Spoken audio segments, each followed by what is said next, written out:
व्याख्यामुद्रां करसरसिजै पुस्तकं शङ्खचक्रे बिभ्रद्भिन्नस्फटिकरुचिरे पुण्डरीके निषण्णः अम्लानश्रीरमृतविशदैरंशविप्लावयन् मामाविर्भूयादनगमहिमा मानसे वागधीशः नमस्ते प्राणेश प्रणतविभवायामनिमगाः नमस्वामिन् रामप्रियतम हनुमन् गुरुगुण नमस्तुभ्यं भीमप्रबलतम कृष्णेष्ट भगवन् नमः श्रीमन्मध्वप्रदिश सुदर्शन्नो जय जय श्रीगुरुभ्यो नमः नारायणं सुरगुरुं जगदेकनाथं भक्तप्रियं सकललोकनमस्कृतं च त्रैगुण्यवर्जितमजं विभुमाद्यमीशं वन्दे भवग्रम् अमरासुरसिद्धवन्द्यं नारायणं नमस्कृत्य नरं चैव नरोत्तमं देवीं सरस्वतीं व्यासं ततो जयमुदीरये ವೇದವ್ಯಾಸರ ಮಹಾಭಾರತದ ಚಿಂತಕರಿಗೆ ವಂದನೆಗಳು. ಆಶ್ವಮೇಧಿಕ ಪರ್ವದ 97ನೆಯ ಪ್ರವಚನ ನಡೆಯಲಿದೆ. ಧರ್ಮರಾಜ ಕೇಳಿದಂತೆ ದಾನ ಧರ್ಮದ ಬಗ್ಗೆ ಕೃಷ್ಣನೇ ತಿಳಿಸ್ತಾ ಅದು ಹೇಗೆ ವೈಷ್ಣವವಾಗಿರ್ತದೆ ಧರ್ಮ ಅನ್ನುವುದರ ಬಗ್ಗೆ ಬಹಳಷ್ಟು ಮಾತುಗಳನ್ನು ಹೇಳಿದ್ದಾನೆ. ಕಳೆದ ಬಾರಿ ಬಹಳಷ್ಟು ವ್ರತಗಳ ಬಗ್ಗೆ ನಾನು ತಿಳಿಸಿಕೊಟ್ಟಿದ್ದೆ.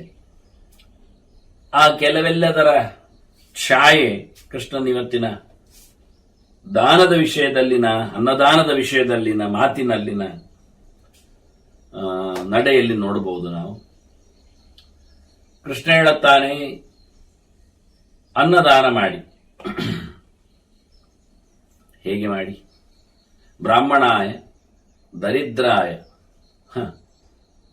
ಯೋನ್ನಂ ಸಂವತ್ಸರನ್ ನೃಪ ಶ್ರೋತ್ರಿಯಾಯ ಪ್ರಯಚ್ಛೇದ್ ವೈ ಪಾಕಭೇದ ವಿವರ್ಜಿತ. 1 ವರ್ಷ ಊಟ ಹಾಕಬೇಕು ಒಬ್ಬನಿಗೆ. ಕೃಷ್ಣ ಒಬ್ಬನಿಗೆ ಅಂತ ಹೇಳುತ್ತಾನೆ. ಹೇಳುವಾಗ ಇಷ್ಟು ಜನರಿಗೆ ಹಾಕಿ, ಆದ್ರೆ ವರ್ಷ ಊಟ ಹಾಕಬೇಕು. ಹೇಗಿರಬೇಕು ಅವನು? ಭಗವದ್ ಎಚ್ಚರವನ್ನು ಸಂಪಾದನೆ ಮಾಡಿರಬೇಕು, ವೇದೋಕ್ತ ಧರ್ಮದಲ್ಲಿ ನೆಲೆಗೊಂಡಿರಬೇಕು, ವೇದವೇದ್ಯಾದ ನಾರಾಯಣನನ್ನು ಅರ್ಥ ಮಾಡಿಕೊಂಡಿರಬೇಕು, ಮತ್ತೆ ಆದಷ್ಟು ಅವನು ದರಿದ್ರನಾಗಿರೋ, ಅಂದ್ರೆ ಬಹಳಷ್ಟು ದೊಡ್ಡ ಶ್ರೀಮಂತಿಕೆ ಉಳ್ಳವನಲ್ಲ, ಶ್ರೀಮಂತನಲ್ಲ.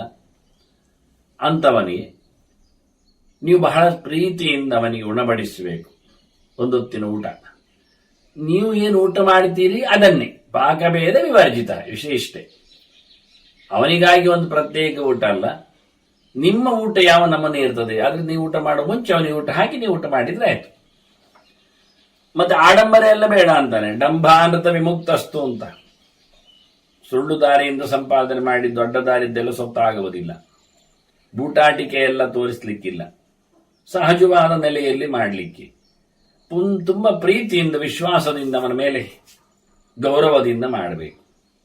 ಹೀಗೆ ಮಾಡಿದರೆ ಶತವರ್ಷ ಸಹಸ್ರಾಣಿ ಮೋದತೆ ಅಮರಲೋಕಸ್ಥ. ಅವರು 100,000 ವರ್ಷಗಳ ಕಾಲ, 1,00,000 ವರ್ಷಗಳ ಕಾಲ ಆತ ಸ್ವರ್ಗದಲ್ಲಿ ಆರಾಮವಾಗಿರುತ್ತಾನೆ ಈ ಅನ್ನದಾನ ಮಾಡಿದ ಪ್ರಭಾವದಿಂದಾಗಿ. ಮತ್ತೆ ಪುನಃ ನರಲೋಕಿ ದ್ವಿಜೋಭವೇತ್. ಮತ್ತೆ ಮನುಷ್ಯ ಲೋಕದಲ್ಲಿ ಅವನು ಒಳ್ಳೆಯ ಬ್ರಾಹ್ಮಣನಾಗಿ ಹುಟ್ಟಿ ಸಾಧನೆಯನ್ನು ಮುಂದುವರಿಸ್ತಾನೆ. ಒಳ್ಳೆಯ ಸಂಸ್ಕಾರದಿಂದಾಗಿ ಭಗವದೆಚ್ಚರಕ್ಕೆ ಪಾತ್ರನಾಗ್ತಾನೆ ಅಂತ. ಹಾಗಾಗಿ ಅನ್ನದಾನದ ಮಹತ್ತಿಕೆಯನ್ನು ಕೃಷ್ಣ ಹೇಳುತ್ತಾನೆ. ಅಲ್ಲ, ಒಂದೇ ವರ್ಷವಾಗಿ ಹೇಳಿದ್ರೆ ಅಲ್ಲ, 1 ವರ್ಷ ನೀಡಿ. ಈಗ ನೀಡಿದರೆ 1000 ಗೋದಾನ ಮಾಡಿದ ಫಲ ಬರ್ತದೆ. ವಿಶೇಷ ಅಂದ್ರೆ ಹಾಗೆ 1 ವರ್ಷ 2 ಹೊತ್ತು ನೀಡಿದ್ರೆ, ಅವನು ಊಟ ಪೂರ ಕೊಟ್ಟು ಬಿಟ್ರೆ ಮನೆ ಮಂದಿಗೆ ಆಗುವಷ್ಟು. ಹಾಗೆ ಗೋದಾನಕ್ಕಿಂತ ಮಿಗಿಲಾದ ಫಲ ಬರಲಿಕ್ಕೆ ಹೇಳಿದ ರೀತಿ. 1000 ಗೋಗಳು ಕೊಡುವುದೆಲ್ಲಿಗೆ, ಪಡೆಯುವವರು ಯಾರಿದ್ದಾರೆ, ಅದರ ಊಟಕ್ಕಾದ್ರೂ ಸಿಗ್ತಾರೆ. ಹಾಗೆ ಒಳ್ಳೆ ರೀತಿಗೆ ಮಾಡಿದರೆ ವರ್ಷ ಕೋಟಿ ಶತಂಚೈವ ಅಂತಾನೆ. ಮತ್ತೆ ಸ್ವರ್ಗದಲ್ಲಿ ಆತನಿಗೆ ಇರ್ಲಿಕ್ಕೆ ಅವಕಾಶ ಕೋಟಿಗಟ್ಟಲೆ ವರ್ಷ ಇರ್ಲಿಕ್ಕೆ ಆಗ್ತದೆ.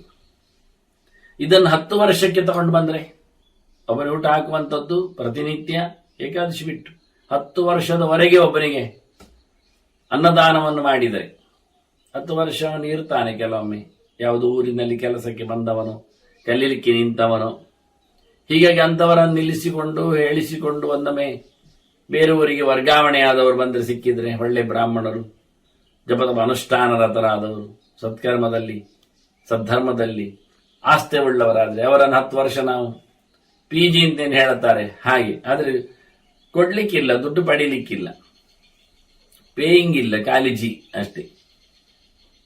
ಅಂತ ನೆಲೆಯಲ್ಲಿ ನೋಡಿಕೊಂಡ್ರೆ 10 ವರ್ಷ ಅನ್ನ ಹಾಕಿದರೆ ಒಬ್ಬನಿಗೆ ತಾನು ಉಣ್ಣುವಂಥದ್ದನ್ನೇ ಹಾಕಿದರೆ ಅವನು 1,00,000 ಗೋವು ದಾನ ಮಾಡಿದ ಫಲವನ್ನು ಪಡಿತಾನೆ. ಕೆಲವರೆಲ್ಲ ಗೋವಿಲ್ಲ ದಾನಕ್ಕೆ ಪಡಿಲಿಕ್ಕೆ ಜನ ಇಲ್ಲ ಗೋವಿಗೆ ಅಂತ ಹೇಳಿಕೊಳ್ತಾರಲ್ಲ, ಅಂಥವರಿಗಾಗಿ ಹೇಳ್ತಾರೆ ಗೋದಾನವನ್ನು ಮಾಡದಿದ್ರೆ ಪರವಾಗಿಲ್ಲ, ಗೋದಾನದ ದಾರಿಯಲ್ಲಿ ಅಂದ್ರೆ ಪರವಾಗಿಲ್ಲ ಅಂತಲ್ಲ, ಅದರ ಸನಿಹದಲ್ಲಿ ಏನಿದೆ ಅಂದ್ರೆ ಅನ್ನದಾನ ಇದೆ. ಸತ್ಪಾತ್ರನಿಗೆ ಸಂಸ್ಕಾರಯುತವಾದ, ಕಳೆದ ಬಾರಿ ಕೃಷ್ಣ ಹೇಳುವಲ್ಲಿ ಕೇಳಿದ್ದೇವೆ, ಬಹಳ ಚಂದವಾದಂತಹ ಅಡುಗೆಯನ್ನು ಮಾಡಿ ಹಾಕುವ ಮೂಲಕ ಈತ ಶತಕೋಟಿ ಸಮಾಹ 100 ಕೋಟಿ ವರ್ಷ ಸ್ವರ್ಗದಲ್ಲಿ ಇರ್ತಾನೆ. ಮತ್ತೆ ಚತುರ್ವೇದಿಯಾಗಿ, ಕಡಿಮೆ ಮಟ್ಟದಲ್ಲ, ಚತುರ್ವೇದಿಯಾಗಿ ಹುಟ್ಟಿ ಬರ್ತಾನವ. ಒಂದೊಮ್ಮೆ ಕೇಳುವವರಿಗೆ ಕೊಡದೇ ಇದ್ರೆ ಏನಾಗ್ತದೆ? ಇದೆಲ್ಲ ದೊಡ್ಡ ಮಟ್ಟಿನಲ್ಲಿ ಹುಟ್ಟಿ ಬರುವುದನ್ನೆಲ್ಲ ಹೇಳಿದ್ರಿ ಅಲ್ಲ. ಕೃಷ್ಣ ಇತ್ತ ನರಕದ ಅನರ್ಥಗಳನ್ನು ಉಲ್ಲೇಖ ಮಾಡಿದ್ದಾನಲ್ಲ. ಯಾಚತೆ, ಕೃಷ್ಣ ಹೇಳುತ್ತಾನೆ ಮತ್ತೆ ಎಷ್ಟು ಚೆನ್ನಾಗಿರ್ತದೆ ಅಂತ. ಯಾಚತೆಯನ್ನಂ ನದದ್ಯಾದ್ ಯಹ, ಬೇಡಿ ಬಂದವನಿಗೆ ಕೊಡುವಂತ ಕೇಳಿದವನಿಗೆ ಕೊಡದಿದ್ರೆ ಅಲ್ಲ, ಕೊಡದಿದ್ರೆ ಅಂತ ನೀವು ಹೇಳಲಿಕ್ಕೆ ಇವನಲ್ಲಿ ಇದ್ರೆ ತಾನೆ ಅಂತ. ಅದೇ ಕೃಷ್ಣವನ್ನು ಸೇರಿಸ್ತಾನೆ, ವಿದ್ಯಮಾನೇ ಧನಾಗಮೇ ಅಂತ. ದುಡ್ಡು ಬಂದಿದ್ದರೆ ಕೊಡುವುದಿಲ್ಲ ಹೇಳು ತಪ್ಪು. ದುಡ್ಡು ಬರ್ತಾ ಉಂಟು ಅಂತ ಆದ್ರೆ ಅವನದ್ದು ಬರ್ಲಿಲ್ಲ ಇವನದ್ದು ಬರ್ಲಿಲ್ಲಲ್ಲ, ದುಡ್ಡು ಇದ್ರೆ ಕೇಳಿದವನಿಗೆ ಅನ್ನ ನೀಡಬೇಕು. ಇಲ್ಲ ಆದ್ರೆ ಅವನು ಲುಬ್ಧ ಅಂತ ಅರ್ಥ, ಲೋಭಿ ಅಂತ ಅರ್ಥ. ಸಲುಬ್ಧ ನರಕಂ ಯಾತಿ ಕ್ರಿಮೀಣಾಂ ಕಾಲಸೂತ್ರಗಂ. ಕಾಲಸೂತ್ರ ನರಕಕ್ಕೆ ಹೋಗ್ತಾನೆ, ಅಲ್ಲಿ ಎಲ್ಲ ಕ್ರಿಮಿಗಳಿಂದ ಕಚ್ಚಲ್ಪಡುತ್ತಾನೆ. 1-2 ವರ್ಷ ಅಲ್ಲ, 10,000 ವರ್ಷಗಳವರೆಗೆ ಇರ್ತಾನೆ. 10 ವರ್ಷ ಸಹಸ್ರಾಣಿ. ಮತ್ತೆ ಹುಟ್ಟಿ ಬಂದ ನಂತರ ದರಿದ್ರನಾಗಿ ಹುಡುತ್ತಾನೆ, ಅತ್ಯಂತ ಕಳಪೆಯ ಜನ್ಮವನ್ನು ಪಡಿತಾನೆ. ಮನುಷ್ಯರಲ್ಲಿಯೂ ಸಹ ಅಸಂಸ್ಕಾರವು, ಅಸಂಸ್ಕೃತವಾದ ಜನ್ಮ ಅದರಲ್ಲಿ ಎಷ್ಟೋ ಮತ್ತೆ. ಹೀಗಾಗಿ ದುಡ್ಡಿದ್ದಾಗ ಕೇಳ ಬಂದಾಗ ಕೊಟ್ಟು ಬಿಡುವುದು ಚಂದ ಅಂತ ಹೇಳ್ತಾರೆ. ಅನ್ನದಾನದಲ್ಲಿ ಏನೆಲ್ಲ ಬಲೆ ಇದೆ ಅಂದ್ರೆ, ತಸ್ಮಾತ್ ಅನ್ನಾತ್ ಪರಂ ದಾನಂ, ಅತ್ಯಂತ ಶ್ರೇಷ್ಠವಾದ ಅನ್ನದಾನ, ಅದಕ್ಕಿಂತ ಮಿಗಿಲಾದ ದಾನವೇ ಇಲ್ಲ ಅಂತೇಳಿ. ನಾಮುತ್ರೇಹಚ ಪಾಂಡವ, ಇಲ್ಲಿಯೂ ಮತ್ತಲ್ಲಿಯೂ ಫಲವನ್ನು ಕೊಡುವುದರಲ್ಲಿ, ಈ ಲೋಕದಲ್ಲಿಯೂ ಅನ್ನ ಕೊಟ್ಟವನಿಗೆ ಬೆಲೆ ಇದೆ, ಪುಣ್ಯದ ವಿಶೇಷವಾದಂತಹ ಪ್ರಾಪ್ತಿ ಫಲ ಇದೆ, ಜನ್ಮಾಂತರದಲ್ಲಿಯೂ ಬೇಕಾದಷ್ಟಂತಹ ಸೌಲಭ್ಯ ಇದೆ. ಯಾಕೆಂದ್ರೆ ಅನ್ನಾತ್ ಯಸ್ಮಾತ್ ಅನ್ನಾತ್ ಪ್ರವರ್ತಂತೆ ಧರ್ಮಾರ್ಥವು ಕಾಮಯೇವಚ ಅಂತ. ಅನ್ನದಾನದಿಂದಲೇ ಅಲ್ವಾ ಬದುಕುವುದು, ಅನ್ನದಿಂದಲೇ ಅಂತ ಹೇಳಿ ಆಯ್ತಲ್ಲ ಎಲ್ಲ ಪ್ರಾಣಗಳು. ಧರ್ಮ ಮಾಡಬೇಕಾದ್ರೂ ಊಟ ಮಾಡಿರಬೇಕು, ದುಡ್ಡು ಸಂಪಾದನೆ ಮಾಡಬೇಕಾದ್ರೂ ಗಟ್ಟಿಯಾಗಿರಬೇಕು, ಬಯಕೆಗಳು ಈಡೇರಿಸಿಕೊಳ್ಳಬೇಕಾದ್ರೂ ದುಡ್ಡು ಕೈಯಲ್ಲಿರಬೇಕು. ಹಾಗಾಗಿ ಎಲ್ಲಕ್ಕೂ ಅನ್ನದ ವ್ಯವಸ್ಥೆ. ಊಟ ಮಾಡದವನಿಗೆ ಇತರ ಬಯಕೆಗಳನ್ನು ಈಡೇರಿಸಿಕೊಳ್ಳತಕ್ಕ ಸಾಮರ್ಥ್ಯ ಇಲ್ಲ, ಪುಷ್ಟಿ ಇಲ್ಲದಿದ್ದಾಗ. ಅದನ್ನು ಎಲ್ಲವೂ ಅನ್ನದ ಮೇಲೆ ನಿಂತಿದೆ. ನಾವು ಮಾಡೋ ಧರ್ಮಕರ್ಮಗಳಂತೂ ಬಹಳಷ್ಟು ಮುಖ್ಯವಾಗಿದೆ ಅಂತ ಹೇಳಿಕೊಂಡು ಸಮ ತಿಂದು ಕೆಲಸ ಮಾಡುವುದಲ್ಲ. ಧರ್ಮ ಮಾಡಬೇಕಾದ್ರೆ ದೇಹದಲ್ಲಿ ದಾರ್ಢ್ಯ ಬೇಕು, ದಾರ್ಢ್ಯಕ್ಕೆ ಅನ್ನ ಬೇಕು ಅಂತ. ಉಣ್ಣದೇ ಆಗುವುದಿಲ್ಲ. ಇವತ್ತು ಉಂಡು ನಾಳೆ ಕರ್ಮಾಂಗ ಮಾಡಿ ಉಪವಾಸ ಮಾಡಿ ಮುಂದುವರಿಬಹುದು. ತಿಂದು ಮಾಡುವುದಲ್ಲ, ಮೊದಲು ತಿಂದುಕೊಂಡು ಮಾಡುವುದು. ಮೊದಲೊಂದು ಹಿಂದಿನ ದಿವಸ, ನಾಳೆ ಉಪವಾಸ ಮಾಡಿ ದೇವರ ಕಾರ್ಯವನ್ನು ಮಾಡಲಿಕ್ಕೆ ಇವತ್ತು ಗಟ್ಟಿಯಾಗಿರ್ಬೇಕಲ್ಲ ನಾವು. ಹೀಗಾಗಿ ಅನ್ನದ ಅಶನದಿಂದಲೇ ಎಲ್ಲೆಡೆ ಸಹ ಎಲ್ಲ ಕರ್ಮಗಳು ಆಗುವುದರಿಂದ ವಿಶೇಷವಾದ ಅನ್ನದಾನಕ್ಕೊಂದು ಬೆಲೆ ಇದೆ ಅಂತ ಕೃಷ್ಣ ಹೇಳುತ್ತೆ. ಈ ಅನ್ನದಾನಕ್ಕೊಂದು ಸ್ವಲ್ಪ ಒಂದು ಬದಿಯನ್ನು ಉಲ್ಲೇಖ ಮಾಡ್ತಾನೆ ಕೃಷ್ಣ, ತೋರಿಸ್ತಾನೆ. ಊಟಕ್ಕೆ ಜನ ಬರ್ತಾರೆ ಎನ್ನುವುದು ಸತ್ಯ, ಆದ್ರೆ ಕರೆದವರ ಕರೆಯದವರ ಅಂತ ಒಂದು ಇರ್ತದೆ ವ್ಯವಸ್ಥೆ. ಇದು ಮುಖ್ಯ ವಿಷಯ. ಇದರಲ್ಲಿ ಮೊದಲು ನಾವು ನೋಡುವಂಥದ್ದು ಅತಿಥಿಯನ್ನು ನೋಡುವಂಥದ್ದು. ಪಂಚಯಜ್ಞದಲ್ಲಿ ಮುಖ್ಯವಾದದ್ದು ಅತಿಥಿ ಯಜ್ಞ ಉಂಟಲ್ಲ, ಅತಿ ಸತ್ಕಾರ. ಮತ್ತೆ ಸೂರ್ಯನ ಪ್ರತೀಕಗಳ ಬಗ್ಗೆ ಮಾತಾಡಿದಾಗ ಕೃಷ್ಣ ಸೂರ್ಯನಲ್ಲ ದೇವರ ಪ್ರತೀಕಗಳ ಬಗ್ಗೆ ಕೃಷ್ಣ ಮಾತಾಡಿದಾಗ ಸೂರ್ಯೋಗ್ನಿ ಬ್ರಾಹ್ಮಣ ಗಾವಹ ಅಂತ.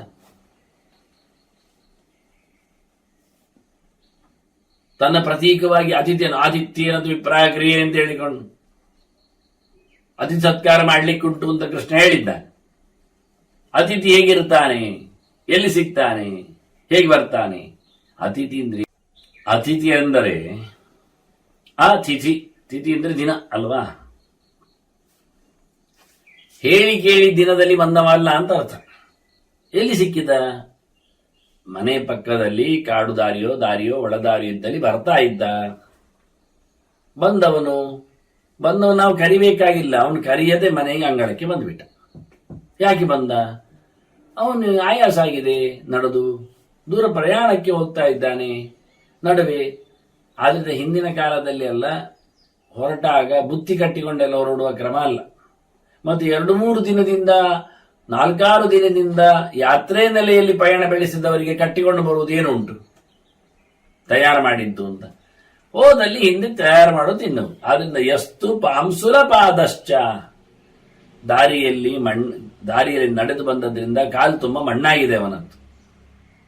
ಅತಿಥಿಯ ಲಕ್ಷಣ ಹೇಗಿರ್ತದೆ ಹೇಳಿದ್ರೆ ಕಾಲು ಮಣ್ಣಾದವನು ಅಂತ ಅರ್ಥ. ಮೊದಲೇ ಅಂದ್ರೆ ನಡೆದಿದ್ದಾನೆ. ದೂರದ್ವ ಶ್ರಮಕರ್ಷಿತ, ಬಹಳ ದೂರದಿಂದ ನಡೆದು ಬಂದವನಿಗೆ ಆಯಾಸ ಆಗಿದೆ, ಬೆವರಿದ್ದ. ಪಿಪಾಸ ಶ್ರಮಶ್ರಾಂತ, ಅವನಿಗೆ ಹಸಿವೆ ಆಗಿದೆ, ಬಾಯಾರಿಕೆ ಆಗಿದೆ. ನಾವು ಯೋಚನೆ ಮಾಡಬಹುದು, ಬಾಯಾರಿಕೆ ಆಗಿದೆ ಅಂತ ಹೇಳುವುದು ಕಷ್ಟ. ಅತ್ತ ಇತ್ತ ಹರಿಯುತ್ತಿರೋ ನೀರೆಲ್ಲ ಕುಡಿಬಹುದಲ್ಲ, ಕುಡಿಲಿಲ್ಲ ಯಾಕೆ ಎಲ್ಲ ಅಂತ. ಅಂದ್ರೆ ಸಾಮಾನ್ಯ ನದಿಯ ದಂಡೆಯಲ್ಲಿ ಎಲ್ಲ ಮನೆ ಇರುವುದಿಲ್ಲ, ಕಾಡಿನ ನಡುವೆ ಎಡೆಯಲ್ಲಿ ಎಲ್ಲ ಮನೆ ಇರುವಂತ ಕ್ರಮ. ಕಾಡಿನ ಬದಿಯಲ್ಲಿ ಎಲ್ಲಿಯೋ ನೀರು ಹರಿತಾ ಇರ್ತದೆ ಕೆಲವೊಮ್ಮೆ.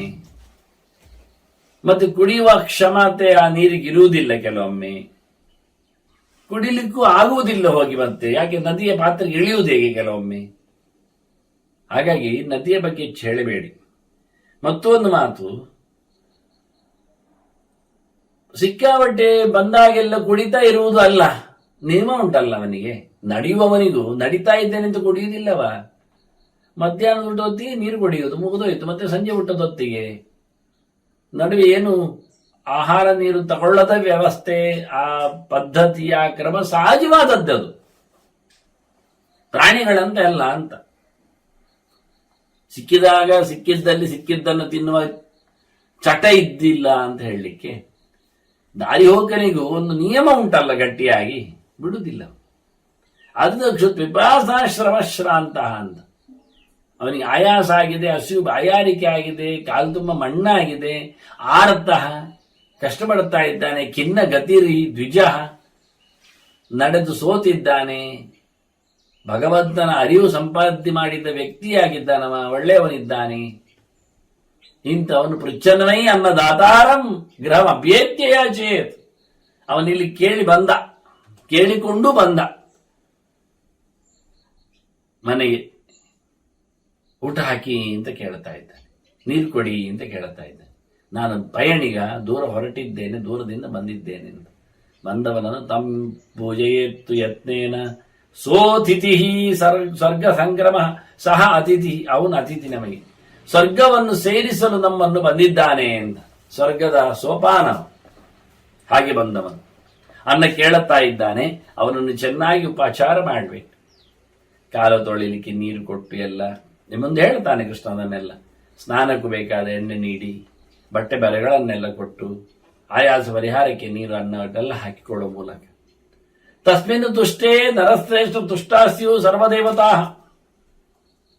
ನಿನಗೆ ದೇವತೆಗಳಾಗಲಿ ಪಿತೃಗಳೇ ಆಗಲಿ ದೇವರಾಗಲಿ ಎಲ್ಲರೂ ಅವನು ಸಂತೋಷನಾದರೆ, ಅತಿಥಿಯ ಸತ್ಕಾರದಲ್ಲಿ, ಅತಿಥಿ ಭಗವಂತನ ಪ್ರತೀಕ, ಅವನ ಸತ್ಕಾರದಲ್ಲಿ ಎಲ್ಲ ದೇವತೆಗಳಿಗೂ ಪ್ರೀತಿ ಇದೆ. ಅವನ ಜೊತೆಯಲ್ಲಿ ಎಲ್ಲ ದೇವತೆಗಳಿಗೂ ತೃಪ್ತಿ ಆಗ್ತವೆ. ಎಲ್ಲ ಹೊಸರು ಆದಿತ್ಯರು, ವಿಶ್ವ ದೇವತೆಗಳು, ಅಶ್ವಿನಿಗಳು ಎಲ್ಲರನ್ನು ಇಟ್ಟುಕೊಳ್ಳುತ್ತಾರೆ. ಎಲ್ಲಾ ದೇವತೆಗಳು ಅಂತಹ ಅತಿಥಿಯನ್ನು ಆಶ್ರಯಿಸಿ ಇರುವುದರಿಂದ ಅವನಿಗೆ ಊಟ ಹಾಕುವ ಮೂಲಕ ಎಷ್ಟು ಖುಷಿಯಾಗುತ್ತೆ. ಎಲ್ಲ ದೇವತೆಗಳಿಗೆ ಹೇಳಿದ್ರೆ ಹೋಮದಿಂದ ಆಗುವುದಿಲ್ಲ ಅಷ್ಟೇ ಹೇಳ್ತಾರೆ. ಆವತಿಗಳನ್ನು ಕೊಡೋ ಮೂಲಕ ನತತ ಹವಿಷಾ ಹೋಮೈ ಬಗೆ ಬಗೆಯ ಹೋಮಗಳನ್ನು ಮಾಡೋದು, ಬಗೆ ಬಗೆಯ ಹವಿಸ್ಕೊಡೋದು, ಅದರಿಂದ ದೇವತೆಗಳಿಗೆ ತೃಪ್ತಿ ಇಲ್ಲ ಅಂತ ಹೆಚ್ಚು. ದೇವರಿಗೂ ಪ್ರತೀಕಗಳಿಗೂ ದೇವರಿಗೂ ಯಥಾ ಅದು ಹೇಳ್ತಾನೆ ಹೇಗೆ ಅಂತ, ನ ಪುಷ್ಪೈಹಿ ನಾನು ಲೇಪನೈಹಿ, ನಾವು ಪುಷ್ಪ ಅರ್ಚನೆ ಮಾಡುವುದು, ಮಾಲೆ ಕಟ್ಟಿ ಹಾಕುವುದು, ಇದರಿಂದಲೂ ಎಷ್ಟು ವಿಶೇಷ ಇಲ್ಲ ಅಂತ ಪ್ರತಿಮಾ ಮಾಧ್ಯಮದಲ್ಲಿ ಮಾಡುವಂತೆ.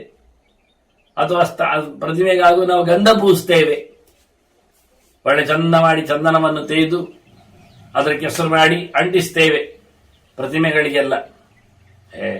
ಸಾಮಾನ್ಯವಾಗಿ ಸೆಕೆಗಾಲಕ್ಕೆ ಇದನ್ನು ಮಾಡುತ್ತಾರೆ, ಪುರಾಣಕ್ಕೆ ಅವರು ಉಲ್ಲೇಖ ಮಾಡುತ್ತಾರೆ. ವೈಶಾಖದಲ್ಲಿ ಒಂದು ದಿನ ಆದರೂ ದೇವರ ಮೈಗೆ ಗಂಧವನ್ನು ಪೂಸಬೇಕು, ಹಚ್ಚಬೇಕು, ಆಗ ಅವನಿಗೂ ದೇವರು ತಂಪನ್ನು ಕೊಡುತ್ತಾನೆ ಹೇಳಿಕೊಂಡು. ಹೀಗೆ ಬಹಳ ಸುಂದರವಾಗಿ ಇತರ ಪ್ರತೀಕಗಳಲ್ಲಿ ಆರಾಧನೆ ಮಾಡುವನ್ನು.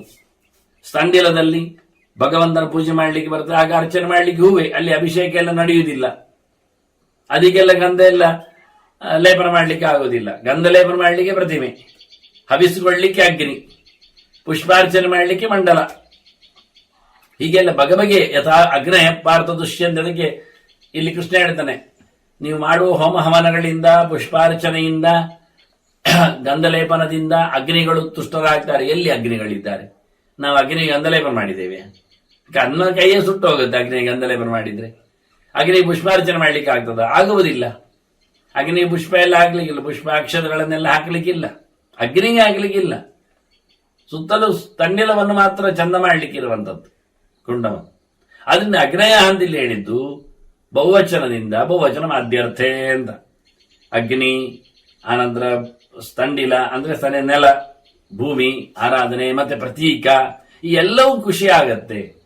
ಆದ್ರೆ ಇವೆಲ್ಲದಕ್ಕೂ ಖುಷಿ ಹೇಳಲಿಕ್ಕೆ ಅದು ಜಡ, ಆದ್ರಿಂದ ಅದರೊಳಗೆ ಇರತಕ್ಕಂಥ ದೇವತೆಗಳು, ದೇವತಾ ಶಕ್ತಿಗಳು ಹೇಳುವೆ. ಅದೇ ಪ್ರತೀಕಗಳು ಅಂತ ಅರ್ಥ ಇಲ್ಲ. ಅಗ್ನಯ ಅಂದ್ರೆ ಅಗ್ನಾದಿ ಪ್ರತೀಕ ಇತ್ಯರ್ಥ, ಪ್ರತೀಕಗಳು. ಮತ್ತೆ ಅಗ್ನಿ, ಇಲ್ಲಿ ಅತಿಥಿ ಅಗ್ನಿ ಇದ್ದಾನೆ, ಹಾಗಾಗಿ ಎಲ್ಲ ಅಗ್ನಿಗಳು ಅವನಲ್ಲಿ ನೆಲೆಗೊಂಡಿವೆ. 3-5 ಅಗ್ನಿಗಳ ಚಿಂತನೆ ಇರ್ಲಿಕ್ಕೆ ಹೋಗಿ ಗಾರಭತ್ಯಾದಿಗಳು, ಅದರಿಂದ ಎಲ್ಲರಿಗೂ ಖುಷಿ ಆಗತ್ತೆ. ಯಾಕೆ ಮತ್ತೆ ಹೇಳಿದ್ರೆ ಪಿತೃಗಳು ಅವನನ್ನು ಆಶ್ರಯಿಸಿರ್ತಾರೆ ಅಂತ. ಅದರಿಂದ ಬೇರೆ ಅಗ್ನಿ ಉಂಟಲ್ಲಿ ಅಂದ ಹವ್ಯ ಕವ್ಯಗಳ ಚಿಂತನೆಯಲ್ಲಿ ಈ ಮಾತನ್ನು ಉಲ್ಲೇಖ ಮಾಡುವ ಮೂಲಕ ದೇವತೆಗಳು ಜೊತೆಯಲ್ಲಿ ಪಿತೃಗಳು ಎಲ್ಲರೂ ಅತಿಥಿಯಿಂದ ತೃಪ್ತಿಯನ್ನು ಪಡಿತಾರೆ. ಹಾಗಾಗಿ ತಸ್ಮಿನ್ ತುಷ್ಟೇ ನರಶ್ರೇಷ್ಠ ತುಷ್ಟಾಸ್ಯು ಸರ್ವದೇವತಾ ನ ತಥಾ ಹವಿಷಾ ಹೋಮೈಹಿ ನ ಪುಷ್ಪೈಹಿ ನ ಅನುಲೇಪನೈಹಿ ಅಗ್ನಯಪ್ಪ ದುಷ್ಯಂತಿ ಯಥಾಹಿ ಅತಿಥಿ ಪೂಜನಾಥ್. ಅತಿಥಿಯ ಪೂಜೆಯಿಂದ ಆಗುವಷ್ಟು ಖುಷಿ ಎಲ್ಲ ದೇವತೆಗಳು ಇನ್ನೆಲ್ಲಿ ಇಲ್ಲ ಅಂತ ಕೃಷ್ಣ ಹೇಳ್ತಾರೆ. ಬಂದವನಿಗೆ ಕಾಲಲ್ಲಿ ಮಣ್ಣುಂಟು ಹೇಳಿದ್ನಲ್ಲ, ಕೃಷ್ಣ ಹೇಳ್ತಾನೆ ಅದನ್ನು ತೊಳಿಬೇಕು. ನೀವು ಕಾಲು ತೊಳಿಲಿಕ್ಕೆ ನೀರು ಕೊಡಬೇಕು, ಕಾಲು ತೊಳಿಬೇಕು. ಅವನು ಮಣ್ಣಿರುವುದರಿಂದ ಬಹಳಷ್ಟು ಧೂಳಿನ ದಾರಿ ಆದ್ರಿಂದ ನಡ್ಕೊಂಡು ಬಂದಾಗ ಗಾಳಿಗೂ ಅದು ಹಾರಿ ಕಾಲು ಗಂಟಿನವರೆಗೆ ಸಾಮಾನ್ಯ ಧೂಳಾಗಿರ್ತದೆ ಯಾವಾಗಲೂ. ಅದರಿಂದ ಕಾಲು ತೊಳೆಯುವುದು ಅಂದ್ರೆ ಕಾಲು ಗಂಟಿನವರೆಗೆ ತೊಳೆಯುವುದು ಎನ್ನುವ ಅರ್ಥವೇ ಉಂಟು. ಆಜಾನು ಈ ಗೆರೆಯ ಕೈ ತೊಳೆಯುವುದು ಅಂದ್ರೆ ಹಾಗೆ ಕೈ ಗಂಟಿನವರೆಗೂ ತೊಳಿಲಿಕ್ಕೆ, ಮೊಣಕೈ ಗಂಟಿನವರೆಗೂ. ಈ ಮಾತುಗಳನ್ನೆಲ್ಲ ಸಂಧ್ಯಾ ಸಮೀಕ್ಷೆ ನಾನು ಶೌಚ ಪದ್ಧತಿಯಲ್ಲಿ ಹಾಕಿದ್ದೇನೆ ಪ್ರಮಾಣ. ಅದರಂತೆ ಈತ ಅತಿಥಿ ಬಂದವನನ್ನು ಅವನಿಗೆ ನೀರು ಕೊಟ್ಟು ಕಾಲು ತೊಳಿಲಿಕ್ಕೆ ಹೇಳುವ ಗಂಟಿನವರೆಗೆ ಕಾಲು ತೊಳಿತಾನ. ಹಾಗಾಗಿ ನೀರು ಸುಮಾರು ಖಾಲಿ ಆಗುತ್ತದೆ, ತೊಳೆಯುವ ನೀರು. ನೆಲದಲ್ಲಿ ಸುಮಾರು ನೀರು ಉಳಿತದೆ, ತೊಳೆದದ್ದು ಹರಿತಾ ಇರ್ತದೆ. ಇದನ್ನೆಲ್ಲ ಗುರುತಿಸ್ತಾನೆ ಕೃಷ್ಣ, ಹೇಳ್ತಾನೆ ಇದಕ್ಕೆಲ್ಲ ಪವರ್ ಇದೆ ಅಂತ. ದ್ವಿಜ ಪಾದೋದಕ ಕ್ಲೀನ್ನ ಯಾವತ್ತಿಷ್ಟದಿ ಮೇದಿನಿ. ನೆಲ ಎಷ್ಟು ಸಮಯದವರೆಗೆ ಚಂಡಿಯಾಗಿಯೇ ಪಸೆಯುಳ್ಳದ್ದಾಗಿರ್ತದೆ, ಒದ್ದೆಯಾಗಿರ್ತದೆ, ಅಷ್ಟು ಪ್ರೀತಿ ಪಿತೃಗಳಿಗೆ. ತಾವತ್ತು ಪುಷ್ಕರ ಪತ್ರೇಡ ಬಿಬಂದಿ ಬಿತರೋ ಜಲಂ. ಅಷ್ಟು ಹೊತ್ತಿನವರೆಗೆ ಕಮಲದ ಎಲೆಯಲ್ಲಿ ಪಿತೃಗಳು ನೀರು ಕುಡಿತಾ ಇರ್ತಾರಂತೆ. ಇಲ್ಲಿ ಅವನಿಗೆ ಆ ಕಾಲು ತೊಳೆಯಲು ಹಾಕಿದ ನೀರಿನಿಂದಾಗಿ ನೆಲ ಒದ್ದೆಯಾಗಿ, ನೆಲ ಅಂದ್ರೆ ಮಣ್ಣಿನ ನೆಲ, ಚಾವಡಿಯಲ್ಲಿ ಅಂಗಳದಲ್ಲಿ ಚೆನ್ನಾಗಿ ತೊಳಿಲಿಕ್ಕೆ ಕೊಡುತ್ತೇವೆ ಕಾಲವನಿಗೆ. ಹೊರಗಿಂದ ತೊಳೆದುಕೊಂಡು ಒಳಗೆ ಬರುದವ ಜಗಲಿಯಲ್ಲಿ ಕೂತ್ಕೊಳ್ಳಿಕ್ಕೆ. ಹಾಗಾಗಿ ಹೊರಗೆ ತೊಳೆದಾಗ ನೀರೆಲ್ಲ ಒಂದಷ್ಟು ಚಿಲ್ಲಿ ಹೋಗ್ತದೆ. ಕಾಲು ಗಂಟಿನವರೆಗೆ ಚೆನ್ನಾಗಿ ಮಣ್ಣಾಗಿದೆ. ಬಂದಾಗ ಒಳ್ಳೆ ರೀತಿಯಿಂದ ತೊಳಿತಾನೆ, ಖುಷಿಯಾಗತ್ತೆ. ಕಾಲಿಗೆ ನೀರು ಬಿದ್ದಾಗ ತಂಪಾಗಿ ಒಳ್ಳೆ ಶ್ರಮ ಪರಿಹಾರ ಆಗ್ತದೆ ಒಮ್ಮೆ. ಹಾಗೆ ಒದ್ದೆಯಾದ ನೆಲ ಎಷ್ಟು ಹೊತ್ತಿನವರು ಒದ್ದೆ ಇರ್ತದೆ ಕೇಳಿದ್ರೆ ಆತ ಮಧ್ಯಾಹ್ನದ ಹೊತ್ತಿಗೆ ಬರ್ತಾನಲ್ಲ, ಊಟ ಕೇಳತ್ತ, 12 ಗಂಟೆಗೆ ಬಂದಿಟ್ಕೊಳ್ಳಿ, ಮತ್ತೆ ಅವನು ಜಪ ಮುಗಿಸಿ ಮಧ್ಯಾಹ್ನಿಗೆ ಮುಗಿಸಿ ಊಟ ಮಾಡ್ತಾನೆ. ಸಂಜೆ 6-8 ಗಂಟೆವರೆಗೂ ಅದು ಹೋಗುವುದಿಲ್ಲ ಒಣಗಿ, ಎಂತ ಬಿಸಿಲಿದ್ರು. ಮರುದಿನ ಬೆಳಿಗ್ಗೆವರೆಗೂ ಕೆಲವೊಮ್ಮೆ ಒದ್ದೆ ಇರ್ತದೆ, ನೋಡ್ಲಿಕ್ಕೆ ಸಿಗ್ತದೆ ಒದ್ದೆಯ ವ್ಯವಸ್ಥೆ. ಮರುದಿನದ ಬಿಸಿಲಲ್ಲಿ ನಿಧಾನಕ್ಕೆ ಅದು ಒಣಗ್ತದೆ. ಆದ್ರಿಂದ ಒಂದು ದಿನ ಇಡೀ ನೆಲ ಒದ್ದೆ ಇರ್ತದೆ. ಆ ಒಂದು ದಿನ ಇಡೀ ಪಿತೃಗಳು ಕಮಲದ ಎಲೆಯಲ್ಲಿ ನೀರು ಕುಡಿತಾ ಬಹಳ ಖುಷಿ ಪಡುತ್ತ. ಏನು ಅದ್ಭುತವಾದ ಮಾತನ್ನು ಹೇಳ್ತಾನೆ ಕೃಷ್ಣ. ಅಂದ್ರೆ ಪ್ರತಿಯೊಂದು ಪ್ರೋಸೆಸ್ನಲ್ಲಿ ಅರ್ಥ ಇದೆ ಅಂತ. ನಾವು ನೀರು ತೊಳೆಯಿದ್ ಪರವಾಗಿಲ್ಲ, ಕಾಲು ತೊಳೆದಿದ್ರೆ ಮತ್ತೆ ಕಾಲು ತೊಳೆಯಲಿಕ್ಕೂ ಚೌಕಾಶಿ ಮಾಡ್ತೇವೆ. ಒಂದು ಲೋಟದಲ್ಲೇ ನೀರು ಕಾಲು ತೊಳೆದಾಗೆ ಮಾಡಿಕೊಂಡು ನಾಟಕ ಮಾಡಿ ಮುಗಿಸ್ತೇವೆ. ಮತ್ತೆ ಕಾಲು ತೊಳೆಯಲಿಕ್ಕೆ ಈಗೆಲ್ಲ ಬೇರೆ ಕಡೆಯಲ್ಲೆಲ್ಲ ನೀರು ಹೋಗ್ಲಿಕ್ಕೆ ಇರ್ತದೆ ಅವಕಾಶ, ಹೊಂಡಕ್ಕೆ ಬಿದ್ದಾಗೆ. ಅದಕ್ಕೆ ಪೈಪ್ ಲೈನ್ ಇಟ್ಟಿರ್ತಾರೆ. ನೆಲದಲ್ಲಿ ಅದು ಎಳೆಯಲ್ಪಡುವುದಿಲ್ಲ, ಮಣ್ಣಿನಲ್ಲಿ ಸಂಕ ಆಗುವುದಿಲ್ಲ. ಎಂಥ ಅದ್ಭುತ ವ್ಯವಸ್ಥೆ ನೋಡಿ. ಬ್ರಾಹ್ಮಣ ಪಾದದಿಂದ ಆದ ಒದ್ದೆ ನೆಲದಲ್ಲಿ ಪಿತೃಗಳಿಗಾಗುವ ತೃಪ್ತಿಯನ್ನು ಉಲ್ಲೇಖ ಮಾಡುತ್ತೆ. ಮತ್ತು ಇವೆಲ್ಲ ಒಂದೇ ನಮೂನೆ. ಎಷ್ಟು ಬೆಲೆ ಕೊಡುತ್ತದೆ ಅಂದ್ರೆ, ದೇವಮಾಲ್ಯಾಪನಯನಂ, ದ್ವಿಜೋಚ್ಚಿಷ್ಟ ಅಪಮಾರ್ಜನಂ, ಶ್ರಾಂತ ಸಂವಾಹನಂ, ತದಾ ಪಾದಾವಸೇಚನಂ, ಪ್ರತಿಶ್ರಯ ಪ್ರಧಾನಂಚ, ಶಯ್ಯಾ ತಥಾ ಶಯ್ಯಾಸನಸ್ಯ ಚ, ಪ್ರತ್ಯೇಕಂ ಬಾಂಡವಶ್ರೇಷ್ಠ ಗೋ ಪ್ರಧಾನಾತ್ ವಿಶಿಷ್ಯತೆ. ಇದು ಒಂದೊಂದು ಸಹ ದೊಡ್ಡ ಮಟ್ಟಿನಲ್ಲಿ ಹೇಳಿದ ಹಾಗೆ ಗೋವನ್ನು ದಾನ ಮಾಡಿದ್ದಕ್ಕಿಂತ ಹೆಚ್ಚಿನ ಫಲವನ್ನು ಕೊಡುತ್ತದೆ ಕೃಷ್ಣ ಹೇಳ್ತಾನೆ. ಗೋದಾನಕ್ಕೆ ದನ ದೇಸಿಯಾಗಿರಬೇಕು ಒಂದಾಯ್ತಲ್ಲ, ಶುದ್ಧವಾದ ದನ ಅಂತ. ಅದರ ಕೊಂಬಿಗೆ ಬಂಗಾರ ಆಗಿರಬೇಕು, ಅದರ 4 ಗೊರಸಿಗೆ ಬೆಳ್ಳಿ ಹಾಕಿರಬೇಕು, ಊರಿಗೆ ಕಂಚಿನ ಗಂಟೆಯನ್ನು ಕುತ್ತಿಗೆ ಕಟ್ಟಿರಬೇಕು ಅದಕ್ಕೆ. ಹಾಗೆ ಕಂಚಿನ ಪಾತ್ರೆಯಲ್ಲಿ ಹಾಲು ಕರೀಲಿಕ್ಕೆ ಪಾತ್ರೆಯನ್ನು ಕೊಡಬೇಕು. ಮತ್ತೆ ಅವರಿಗೆ ದಂಪತಿಗಳಿಗೆ ಬಟ್ಟೆ ಬರೆ ಎಲ್ಲ ಕೊಟ್ಟು ದನಕ್ಕೂ ಅಲಂಕಾರ ಮಾಡಿ ಬಟ್ಟೆ ಬರೆಗಳಿಂದ, ಮತ್ತೆ ಅದಕ್ಕೆ 1 ವರ್ಷಕ್ಕೆ ಬೇಕಾದ ಸೊತ್ತನ್ನು ಕೊಟ್ಟರೆ ಚಂದ. ಒಟ್ಟಿಗೆ ಅವರಿಗೂ ಸಹ ತಗೊಂಡೋಗ್ಲಿಕ್ಕಂತೂ ಟ್ರಾನ್ಸ್ಪೋರ್ಟ್ ಚಾರ್ಜ್ ಕೊಡ್ಬೇಕಲ್ಲ, ಕರು ಸಮೇತ ಕೊಡ್ಲಿಕ್ಕೆ. ಕರುವಿಗೂ ಅಲಂಕಾರ ಉಂಟು. ಹಾಗೆ ಎಷ್ಟಾಯ್ತು? ಖರ್ಚಿನ ಬಗ್ಗೆ ಅಲ್ಲ, ವ್ಯವಸ್ಥೆ ಬಗ್ಗೆ ಸರಿ ಮಾಡ್ಲಿಕ್ಕೆ ಆಗುತ್ತ ನಮಗೆ ಅಂತ. ಆದ್ರೆ ಎಲ್ಲ ಗೋಶೃಂಗದಿಂದ ಹಿಡಿದು ಬಾಲದ ತುದಿಯವರೆಗೆ ಇರತಕ್ಕ ದೇವತೆಗಳನ್ನೆಲ್ಲ ಪ್ರಾರ್ಥನೆ ಮಾಡಲಿಕ್ಕೆ ಉಂಟು, ಕೇಳಿಕೊಳ್ಳಿಕ್ಕೆ ಉಂಟು. ನೋಡಿ, ಸುಲಭವಾಗಿ ಗೋದಾನ ಮಾಡಿದ ಪುಣ್ಯ ಬರಬೇಕಾ? ದೇವರ ನಿರ್ಮಾಲ್ಯ ತೆಗೀರಿ ಅಂತಾರೆ. ದೇವ ಮಾಲ್ಯಾಪನಯನಂ, ದೇವರ ನಿರ್ಮಾಲ್ಯ ಪುಷ್ಪ ತೆಗೆಯುವುದು ಒಂದು ದೊಡ್ಡ ಸೇವೆ. ದೇವರಿಗೆ ಹಾಕಿದ್ದಾಗ ಎಷ್ಟು ಖುಷಿಯಾಗುತ್ತೋ ಹಾಗೆ ತೆಗೆದಾಗಲೂ ಅಷ್ಟೇ ಖುಷಿ ಪಡಬೇಕು. ಎಳೆದೆಳೆದು ದೇವರನ್ನು ಬೀಳಿಸಿ ಬೀಳಿಸಿ ಅಲ್ಲ, ಪ್ರತಿಮೆಗಳನ್ನೆಲ್ಲ ಒದ್ದಾಡಿಸಿ ಎಲ್ಲ ತೆಗೆಯುವಂಥದ್ದಲ್ಲ. ದೇವ ಮಾಲ್ಯಾಪನಯನಂ, ಸೂರ್ಯೋದಯಕ್ಕಿಂತ ಮುಂಚೆ ನಿರ್ಮಾಲ್ಯ ತೀರ್ಥ ಪ್ರಾಶನಾಗಿ ಜಪ ಆರಂಭ ಆಗಿರ್ಬೇಕಲ್ಲ, ಅರ್ಘ್ಯಾದಿಗಳನ್ನು ಕೊಟ್ಟು. ಹಾಗಾಗಿ ಎಷ್ಟು ಗಂಟೆ ಮೊದಲು ದೇವರ ನಿರ್ಮಾಲ್ಯ ತೆಗಿಬೇಕು ಅಂತ ಅರ್ಥ ಮಾಡಿಕೊಳ್ಳಿ. ದೇವರ ಪೂಜೆ ಮಾಡುವಾಗ ದೇವರ ನಿರ್ಮಾಲ್ಯ ತೆಗಿಲಿಕ್ಕೆ ಉಂಟು ಅಂತ ಹೇಳಿ ಕೆಲವರೆಲ್ಲ ಪುಷ್ಪ ಹಾಕುವುದಿಲ್ಲ, ಬಿಡಿ ಹೂ ಹಾಕುವುದಿಲ್ಲ, ಏರಿಸುವುದಿಲ್ಲ, ತುಳಸಿ ಹಾಕುವುದಿಲ್ಲ. ಮತ್ತೆ ತೆಗಿಲಿಕ್ಕೆ ಅಷ್ಟಾಗತ್ತೆ ದೇವರ ಮೈಯಿಂದ. ಇದೆಂತ ಸುಮ್ಮನೆ ದಿನ ಹಾಕುವುದು ತೆಗೆಯುವುದು? ಅವ್ರು ಕೆಲವರು ಕೇಳಿದ್ದುಂಟು ನನ್ನಂತ, ಎಂತ ದಿನ ಪುಷ್ಪ ಏರಿ ಹಾಕುದು ತೆಗೆಯುವುದು ಯಾಕೆ? ಸುಮ್ಮನೆ ಒಂದು ತುಳಸಿ ಹಾಕಿದ್ರೆ ಪೂಜೆ ಆಗುದಿಲ್ವಾ? ಇವರಿಗೂ ಒಂದು ಉಪ್ಪು ತುಂಡು ಹಾಕಿದ್ರೆ ಊಟ ಆಗ್ತದೆ ಕೇಳುವ? ಊಟಕ್ಕಾಗುವ 100 ಬಗೆ ಬೇಕು, ದೇವರ ಪೂಜೆಗೆ ಆಗುವಾಗ 1-4 ಬಗೆ ಹಾಕಿದ್ರೆ ಇವನಿಗೆ ಸಂಕಟ ಆಗ್ತದೆ ಅಲ್ವಾ? ಅರ್ಥ ಆಗುವುದಿಲ್ಲ. ಅದಕ್ಕೆ ಕೃಷ್ಣ ಹೇಳಿದ್ದು ಬಹಳಷ್ಟು ಮಾತುಗಳನ್ನು ಪೂಜೆಯ ಬಗ್ಗೆ.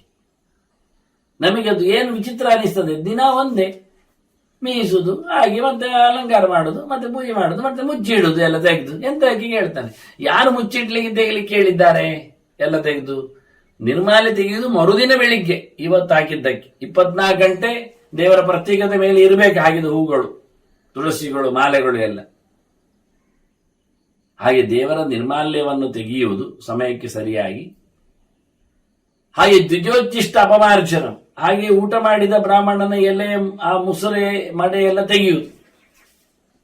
ದೇವರ ನಿರ್ಮಾಲ್ಯ ತೆಗೆದಾಗೆ ದೇವರ ಪ್ರತ್ಯೇಕನಾಗಿ ಬಂದ ಒಬ್ಬ ತಿಳಿದವನ ಊಟ ಮಾಡಿದ ನಂತರ ಎಲೆ ಎತ್ತುವುದು, ಶುದ್ಧಿಗೊಳಿಸುವುದು ಏನುಂಟು, ಗೋಮಯ ಹಾಕಿ ಎಲ್ಲ, ಇದು ಒಂದು ದೊಡ್ಡ ಸೇವೆ ಅಂತಾರೆ. ಊಟ ಮಾಡಿದ ಒಬ್ಬ ಜ್ಞಾನಿಯ ಉಚ್ಚಿಷ್ಟವನ್ನ ಅಲ್ಲಿಂದ ತೆಗೆದು ನೆಲವನ್ನು ಸ್ವಚ್ಛಗೊಳಿಸುವಂಥದ್ದು ಗೋದಾನ ಮಾಡಿದ ಹಾಗೆ. ಇವತ್ತು ಸೆಗಣಿಯೂ ಹಾಕುವುದಿಲ್ಲ, ಎಲೆ ಕೈಯಿಂದಲೂ ಮಡಿಸಿ ಮುಡಿಸಿ ತೆಗೆಯುವುದಿಲ್ಲ, ಕೋಲಿನಿಂದ ದೂಡಿಕೊಂಡು ಹೋಗ್ತಾರೆ, ನಾಯಿ ದೂಡಿದ ಹಾಗೆ ಒಂದು ಕಡೆಗೆ. ಆಗದು ಗೋಡೆಗೆ, ಅಕ್ಕಪಕ್ಕದಲ್ಲಿದ್ದ ಸೋಫಾ ಸೆಟ್ಟಿಗೆ, ಟೇಬಲುಗಳಿಗೆ, ಇವಾಗೆಲ್ಲ ತಾಗಿಕೊಂಡೇ ಹೋಗ್ತದೆ ಆ ರಾಶಿ, ಊಟದ ಎಲೆಯ ರಾಶಿಗಳು. ಮತ್ತೆ ಅಲ್ಲಿಗೆ ಮತ್ತೊಂದು ಬಟ್ಟೆ ತಂದಂಥದ್ದೇ ಕೋಲಿನಲ್ಲಿ ಮತ್ತೆ ಒರೆಸಿ ಬಿಡುತ್ತಾರೆ, ಅಲ್ಲಿ ಮುಗಿದೋಯ್ತು. ಅದಕ್ಕೆ ಕೃಷ್ಣ ಬಹಳ ಚಂದ ಹೇಳಿದ್ದಾರೆ, ದ್ವಿಜೋಚ್ಚಿಷ್ಟ ಅಪಮಾರ್ಜನಂ ಅಂತ. ಅದರ ಕಶ್ಮಲ ಮಾತ್ರ ಅಲ್ಲ, ಮೈಲಿಗೆ ಹೋಗುವವರೆವರೆಗೆ ಕ್ಲೀನ್ ಮಾಡುದು. ಅದು ಹೇಗೆ? ಗೋಮಯದಿಂದ ಶುದ್ಧಿ. ಅದು ಒಂದು ಗೋಪ್ರದಾನದ ಫಲವನ್ನು ಕೊಡುತ್ತದೆ. ಅದ್ದೂರಿಯಾಗಿ ಗೋವನ್ನು, ಕಪಿಲೆಯನ್ನು, ಅದು ಒಳ್ಳೆ ಜ್ಯೇಷ್ಠ ಪುಷ್ಕರ ಸಮಯದಲ್ಲಿ, ಪುಷ್ಕರ ಯೋಗದ ಸಂದರ್ಭದಲ್ಲೆಲ್ಲ, ದೊಡ್ಡ ಮಟ್ಟಿನ ಪುಷ್ಕರ ಯೋಗದ ಸಂದರ್ಭದಲ್ಲೆಲ್ಲ, ಗುರು ಬಂದಾಗೆಲ್ಲ, ಉತ್ತರ ರಾಶಿಯಲ್ಲೆಲ್ಲ ಗುರು ಬಂದಾಗ, ಗಂಗೆಯಲ್ಲಿ ಆಗತಕ್ಕೆ ಮೇಳದ ಹೊತ್ತಿನಂತ ಹೇಳಿದಾಗೆ, ಅಂತಹ ಸಂದರ್ಭದಲ್ಲಿ ಕಾಲ, ದೇಶ, ಪಾತ್ರ ಎಲ್ಲ ಯೋಗ್ಯವಾಗಿತ್ತು ಕೊಟ್ಟ ಗೋದಾನದ ಫಲ ಭಗವಂತನ ಎಚ್ಚರ ಪಡೆದವನ ಎಂಜಲನ್ನು ತೆಗೆಯುವುದರಲ್ಲಿ ಉಂಟು ಹೇಳ್ತಾರೆ. ಶ್ರಾಂತ ಸಂವಾಹನ, ಹೀಗೆ ಅತಿಥಿ ಬಂದಾಗ ಅವನನ್ನು, ಕಷ್ಟಪಟ್ಟು ಬಂದಿದ್ದಾನೆ ಅವನನ್ನು ಇರಗೊಳಿಸಿ, ಅವನಿಗೆ ಬೇಕಾದಂತಹ ಕಾಲು ನೋವಿಗೆ ಶಾಂತಿಯನ್ನು ಕೊಟ್ಟು, ಕಾಲೊತ್ತುದು ಅವನದ್ದು ಪಾದಾವಸೇಚನ, ಕಾಲು ತೊಳೆಯುವುದು ಮಾತ್ರ ಅಲ್ಲ, ಕಾಲೊತ್ತಿ ಅವನಿಗೆ ಆಯಾಸ ಆದದ್ದನ್ನು ಪರಿಹರಿಸಲಿಕ್ಕೆ, ಗಾಳಿ ಹಾಕಲಿಕ್ಕೆ ಎಲ್ಲ ನಿಲ್ಲುವುದು, ಮತ್ತೆ ಅವನಿಗೆ ಇರ್ಲಿಕ್ಕೆ ಬಿಡುವುದು, ಸ್ವಲ್ಪ ಕೂತ್ಕೊಳ್ಳಿ. ಅವನು ಒಮ್ಮೆಲೆ ಓಡುದಿಲ್ಲ, ಇನ್ನೊಂದು 3 ದಿವಸ ಬಿಟ್ಟು ಹೋಗ್ತಾನೆ, ಆಯ್ತಪ್ಪ ಅವನಿಗೆ ಶೆಲ್ಟರ್ ಇರ್ಲಿಕ್ಕೆ ಜಾಗ ಅಲ್ಲಿ ಕನ್ವೀನಿಯಂಟ್ ಆಗುವ ಹಾಗೆ. ಎಲ್ಲಿಯಾದ್ರೂ ಮರದ ಬೇರಿ ಮಲಗಿರಿ ಅಂಗಳ ಅಂತ ಹೇಳುವುದಲ್ಲ, ಜಗಲಿ, ಅದಕ್ಕೆ ಬೇಕಾದ ಆಸನ, ಶಯನ, ತಲೆಗೋ ಕಾಲಿಗೋ ಬೇಕಾದ್ರೆ ಇಂಬು, ಅವನಿಗೆ ಬಟ್ಟೆ ಹಾಸಿಕೊಳ್ಳಿಕ್ಕೆ, ಶೀತ ಬಾಧೆ ಅಥವಾ ಇತರ ಬಾಧೆಯ ನಿವೃತ್ತಿಗಾಗಿ ಹೊದೆದುಕೊಳ್ಳಿಕ್ಕೆ ಬಟ್ಟೆ, ಕುಡಿಲಿಕ್ಕೆ ತಿನ್ನಲಿಕ್ಕೆ ಬೇಕಾದಂತೆ ಸೊತ್ತುಗಳು, ವಶನ ಪಾನಗಳು, ಹೀಗೆ ಶ್ರಾಂತ ಸಂವಾಹನ, ತಥಾ ಪ್ರತಿಶ್ರಯ ಪ್ರಧಾನಂಚ ತಥಾ ಶಯ್ಯಾಸನಸ್ಥೆಚ್ಚ, ಅವನಿಗೆ ಬೇಕಾದಂತಹ ಅವಕಾಶವನ್ನು ಮಾಡಿಕೊಡುವಂಥದ್ದೆಲ್ಲ ಏನುಂಟು. ಪ್ರತ್ಯೇಕ ಮಂಡವ ಶ್ರೇಷ್ಠ ಗೋಪ್ರಧಾನ ವಿಷಯ, ಇದು ಒಂದೊಂದು ಸಹ ಒಟ್ಟು ಮಾಡಬೇಕಾಗಿಲ್ಲ. ದೇವರ ನಿರ್ಮಾಲೆ ತೆಗೆಯುವುದು ಒಂದು ಸಂಗತಿ,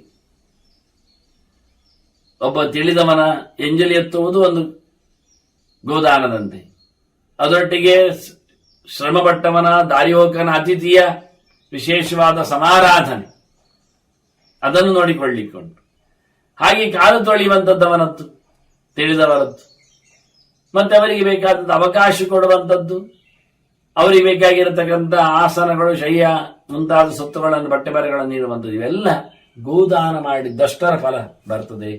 ಅದನ್ನು ವಿಶೇಷವಾಗಿ ಅನ್ನದಾನವನ್ನು ಮಾಡ್ತಾ ಇರಬೇಕು, ಕೊಡ್ತಾ ಇರಬೇಕು ಹೇಳುತ್ತಾನೆ. ಮತ್ತೆ ಅತಿಥಿ ನಮಗೆ ಬರುವುದಿಲ್ಲ, ಕೆಲವರಿಗೆಲ್ಲ ಹೇಳೋದುಂಟು, ಈಗ ಕಾಡು ಇಲ್ಲ, ದಾರಿ ಇಲ್ಲ, ದಾರಿ ಹೋಗಿ ಇರುವುದು ಎಲ್ಲಿಗೆ, ಅದು ಸರಿ. ಹಾಗೆ ಈ ನಮೂನೆ ಅತಿಥಿ ಸ್ವರ್ಗವನ್ನು ಸೇರಿಸೋ ಬರುವುದಿಲ್ಲ. ಅದಕ್ಕೆ ಕೃಷ್ಣ ಹೇಳ್ತಾನೆ, ಅತಿಥಿ 2 ಬಗೆ ಉಂಟು. ಒಂದು ಬರ್ಲಿಕ್ಕೆ ಹೇಳಿದವ, ಅವನ ಅಭ್ಯಾಗತ. ಮತ್ತೊಬ್ಬ ಹೇಳದೆ ಬರುವವ, ಅವನ ಅತಿಥಿ. ನಿಜವಾಗಿ ಹಾಗೆ ನಾವಿವತ್ತು ಅತಿಥಿ ಸತ್ಕಾರ, ಆತಿಥ್ಯ, ಆತಿಥೇಯರು ಎಲ್ಲ ಹೇಳೋದು ಗೊತ್ತಿಲ್ಲದೆ ಇದ್ದು ಬಂದಾಗ ಮಾತ್ರ ಆಗ್ಬೇಕು. ನಮಗೆ ಅದು ಗೊತ್ತಿಲ್ಲ. ನಾವು ಹೇಳಿ ಬಂದವರನ್ನು ಅಭ್ಯಾಗತ ಅಂತ ಕರೀತಾರೆ. ಅಭ್ಯಾಗತಃ ಜ್ಞಾತಪೂರ್ವ, ಅಜ್ಞಾತ ಅತಿಥಿ ರುಚ್ಯತೆ. ನಮಗೆ ಪರಿಚಯ ಇಲ್ಲ, ನಾವು ಹೇಳಿದ್ದಲ್ಲ, ಯಾರೋ ಬಂದ, ಅವನ ಅತಿಥಿ. ನಾವು ಒಬ್ಬರಿಗೆ ಹೇಳಿದ್ದೇವೆ ಇವತ್ತು ಬರಬೇಕು, ನಮ್ಮ ಮನೆಯಲ್ಲಿ ಬರ್ತ್ಡೇ ಉಂಟು ಅಂತ, ಅವನು ನಮಗೆ ಗೊತ್ತುಂಟು ಯಾರು ಅಂತ, ಗೊತ್ತಿಲ್ಲದೆ ಹೇಳಲಿಕ್ಕೆ ಆಗ್ತದೆ ಅವನಿಗೆ ನಾವು. ಆದ್ರೆ ನಮಗೆ ಗೊತ್ತಿದ್ದವನು ಇವತ್ತು ಬಂದರೆ ಅಭಿ ಆಗತ, ಅಭಿ ಅಂದ್ರೆ ಕಾರ್ಯಕ್ರಮವನ್ನು ಕುರಿತು ಎದುರಾಗಿ ಬಂದವನು ಅಂತ. ಅತಿಥಿ ಅಂದ್ರೆ ಏನು ಗೊತ್ತಿಲ್ಲ ಅವನಿಗೆ, ಬರ್ತಾ ಇದ್ದ, ಸೀದಾ ಬಂದು ಬಿಟ್ಟ. ಹೇಳದೆ ಕೇಳದೆ ಬಂದವ ಅತಿಥಿ. ಇವತ್ತು ನಾವು ಹೇಳದೆ ಕೇಳದೆ ಬಂದವರನ್ನು ದುರುಗುಟ್ಟಿ ನೋಡ್ತೇವೆ. ಎಂತ, ಯಾರು ಹೇಳಿದ್ ನಿಂಗೆ ಬರ್ಲಿಕ್ಕೆ ಅಂತ. ಹೇಳಿ ಬಂದವನನ್ನು ನಾವು ಭಾರಿ ಅವನನ್ನು ಪುಸಲಾಯಿಸ್ತೇವೆ, ಖುಷಿ ಪಡ್ತೇವೆ. ಬಂದ್ರು, ಭಾರಿ ಖುಷಿ ಆಯ್ತು ಬಂದ್ರಿ ಅಂತ ಹೇಳಿ. ಅವನೇ ಇವನಿಗೆ ಹಿಂದೆ ಹೇಳೋದಿಲ್ಲ. ಬಂದ್ರಿ ಹೇಳಿದ ತಕ್ಷಣ ಹೌದು ನೀವೆಲ್ಲ ಬರ್ಲಿಕ್ಕೆ ಹೇಳಿದಾಗ ಬಂದದ್ದು ಎಲ್ಲ ಹೇಳುದಿಲ್ಲ. ಹೇಳದೆ ಬರುವುದಿಲ್ಲ ಅಂತ ಕೆಲವರು ಕೂತಿರ್ತಾರೆ ನೋಡಿ. ದಕ್ಷನ ಮಗಳು ದಕ್ಷ ಯಜ್ಞ ಮಾಡಿದಾಗ ಅವನು ಸತಿಗೆ ಬರ್ಲಿಕ್ಕೆ ಹೇಳಲಿಲ್ಲ. ಅವಳು ಹೇಳದೆ ಪರವಾಗಿಲ್ಲ ಹೋಗ್ತೇನೆ ನಾನು ಅಂತ ಹೊರಟ್ಲು. ತಂದೆ ಮನೆಗೆ, ಗುರುಗಳ ಮನೆಗೆ, ಫ್ರೆಂಡ್ಸ್ ಮನೆಗೆಲ್ಲ ಹೇಳಿಕೆ ಬೇಡ. ನೋಡಿ ಜಮತ್ ಆಗ್ಲೇ ಹೇಳ್ತಾಳೆ ಅವಳು, ಫ್ರೆಂಡ್ಸ್ ಮನೆಗೆ ಅಂತ ಹೇಳಿಕೆ ಬೇಡ, ಇದು ನನ್ನ ಅಪ್ಪನ ಮನೆ, ಅಮ್ಮನ ಮನೆ, ತವರ ಮನೆ, ಹೋಗ್ತೇನೆ ಅಂತ. ಆಗ ಶಿವಪ್ಪ ಸೇರಿಸಿದ್ದ, ಹೌದು ನೀನು ಹೇಳಿ ಸರಿ, ಇವಂತವರ ಮನೆಗೆಲ್ಲ ಹೇಳಿಕೆ ಬೇಡ, ಹೋಗುವುದೇ ಅಂತ. ಆದ್ರೆ ಯಾವಾಗ ವೈಮನಸ್ಸು ಇಲ್ಲದಿದ್ದಾಗ ಮಾತ್ರ, ಕೋಪತಾಪ ಇಲ್ಲದಿದ್ರೆ ಮಾತ್ರ. ನಿನ್ನ ಅಪ್ಪನಿಗೆ ಭಾರಿ ಕೋಪ ಉಂಟು ನಮ್ಮ ಮೇಲೆ, ಅದರಿಂದ ಸರಿಯಾಗುವುದಿಲ್ಲ ಅಂತ ಹೇಳ್ತಾ. ಅಂದ್ರೆ ಹೇಳದೆ ಕೇಳದೆ ಹೋಗುವುದು ಎಲ್ಲಿಂದು ನಮಗೆ ಗೊತ್ತಾಯ್ತು. ಉಳಿದ ಕಡೆ ಹೇಳಿಕೆಯಲ್ಲಿ ಬರಬೇಕೆನ್ನುವುದು ಅರ್ಥ ಆಯ್ತು. ಹೇಳಿಕೆ ಇಲ್ಲ, ನಾವು ಯಾಕೆ ಹೋಗುದು ಅಂತ ಕೆಲವರು ಕೇಳುತ್ತಾರೆ. ಅದನ್ನ ಅಭ್ಯಾಗತ, ಅವನು ನಾವು ಕರೆದಿದ್ದೇವೆ, ಅವನು ಬರ್ತಾನೆ, ಕಾರ್ಯಕ್ರಮಕ್ಕೇ ಬಂದವ. ಅತಿಥಿ ಹಾಗೆ ಬಂದಿದ್ದಾನೆ, ಹಾಗೆ ಬಂದಿದ್ದ. ಅದನ್ನ ಅಭ್ಯಾಗತನಿಗೆ ಕೊಡುವ ಮಣ್ಣೆನಿಗಿಂತ ಜಾಸ್ತಿ ಅತಿಥಿಗೆ ಕೊಡಬೇಕು ನಾವು ಮಾತ್ರ. ಅತಿಥಿಯಲ್ಲಿ ಹೆಚ್ಚಿನ ಪವರ್ ಇದೆ, ಹೆಚ್ಚಿನ ದೇವತೆಗಳಿದ್ದಾರೆ.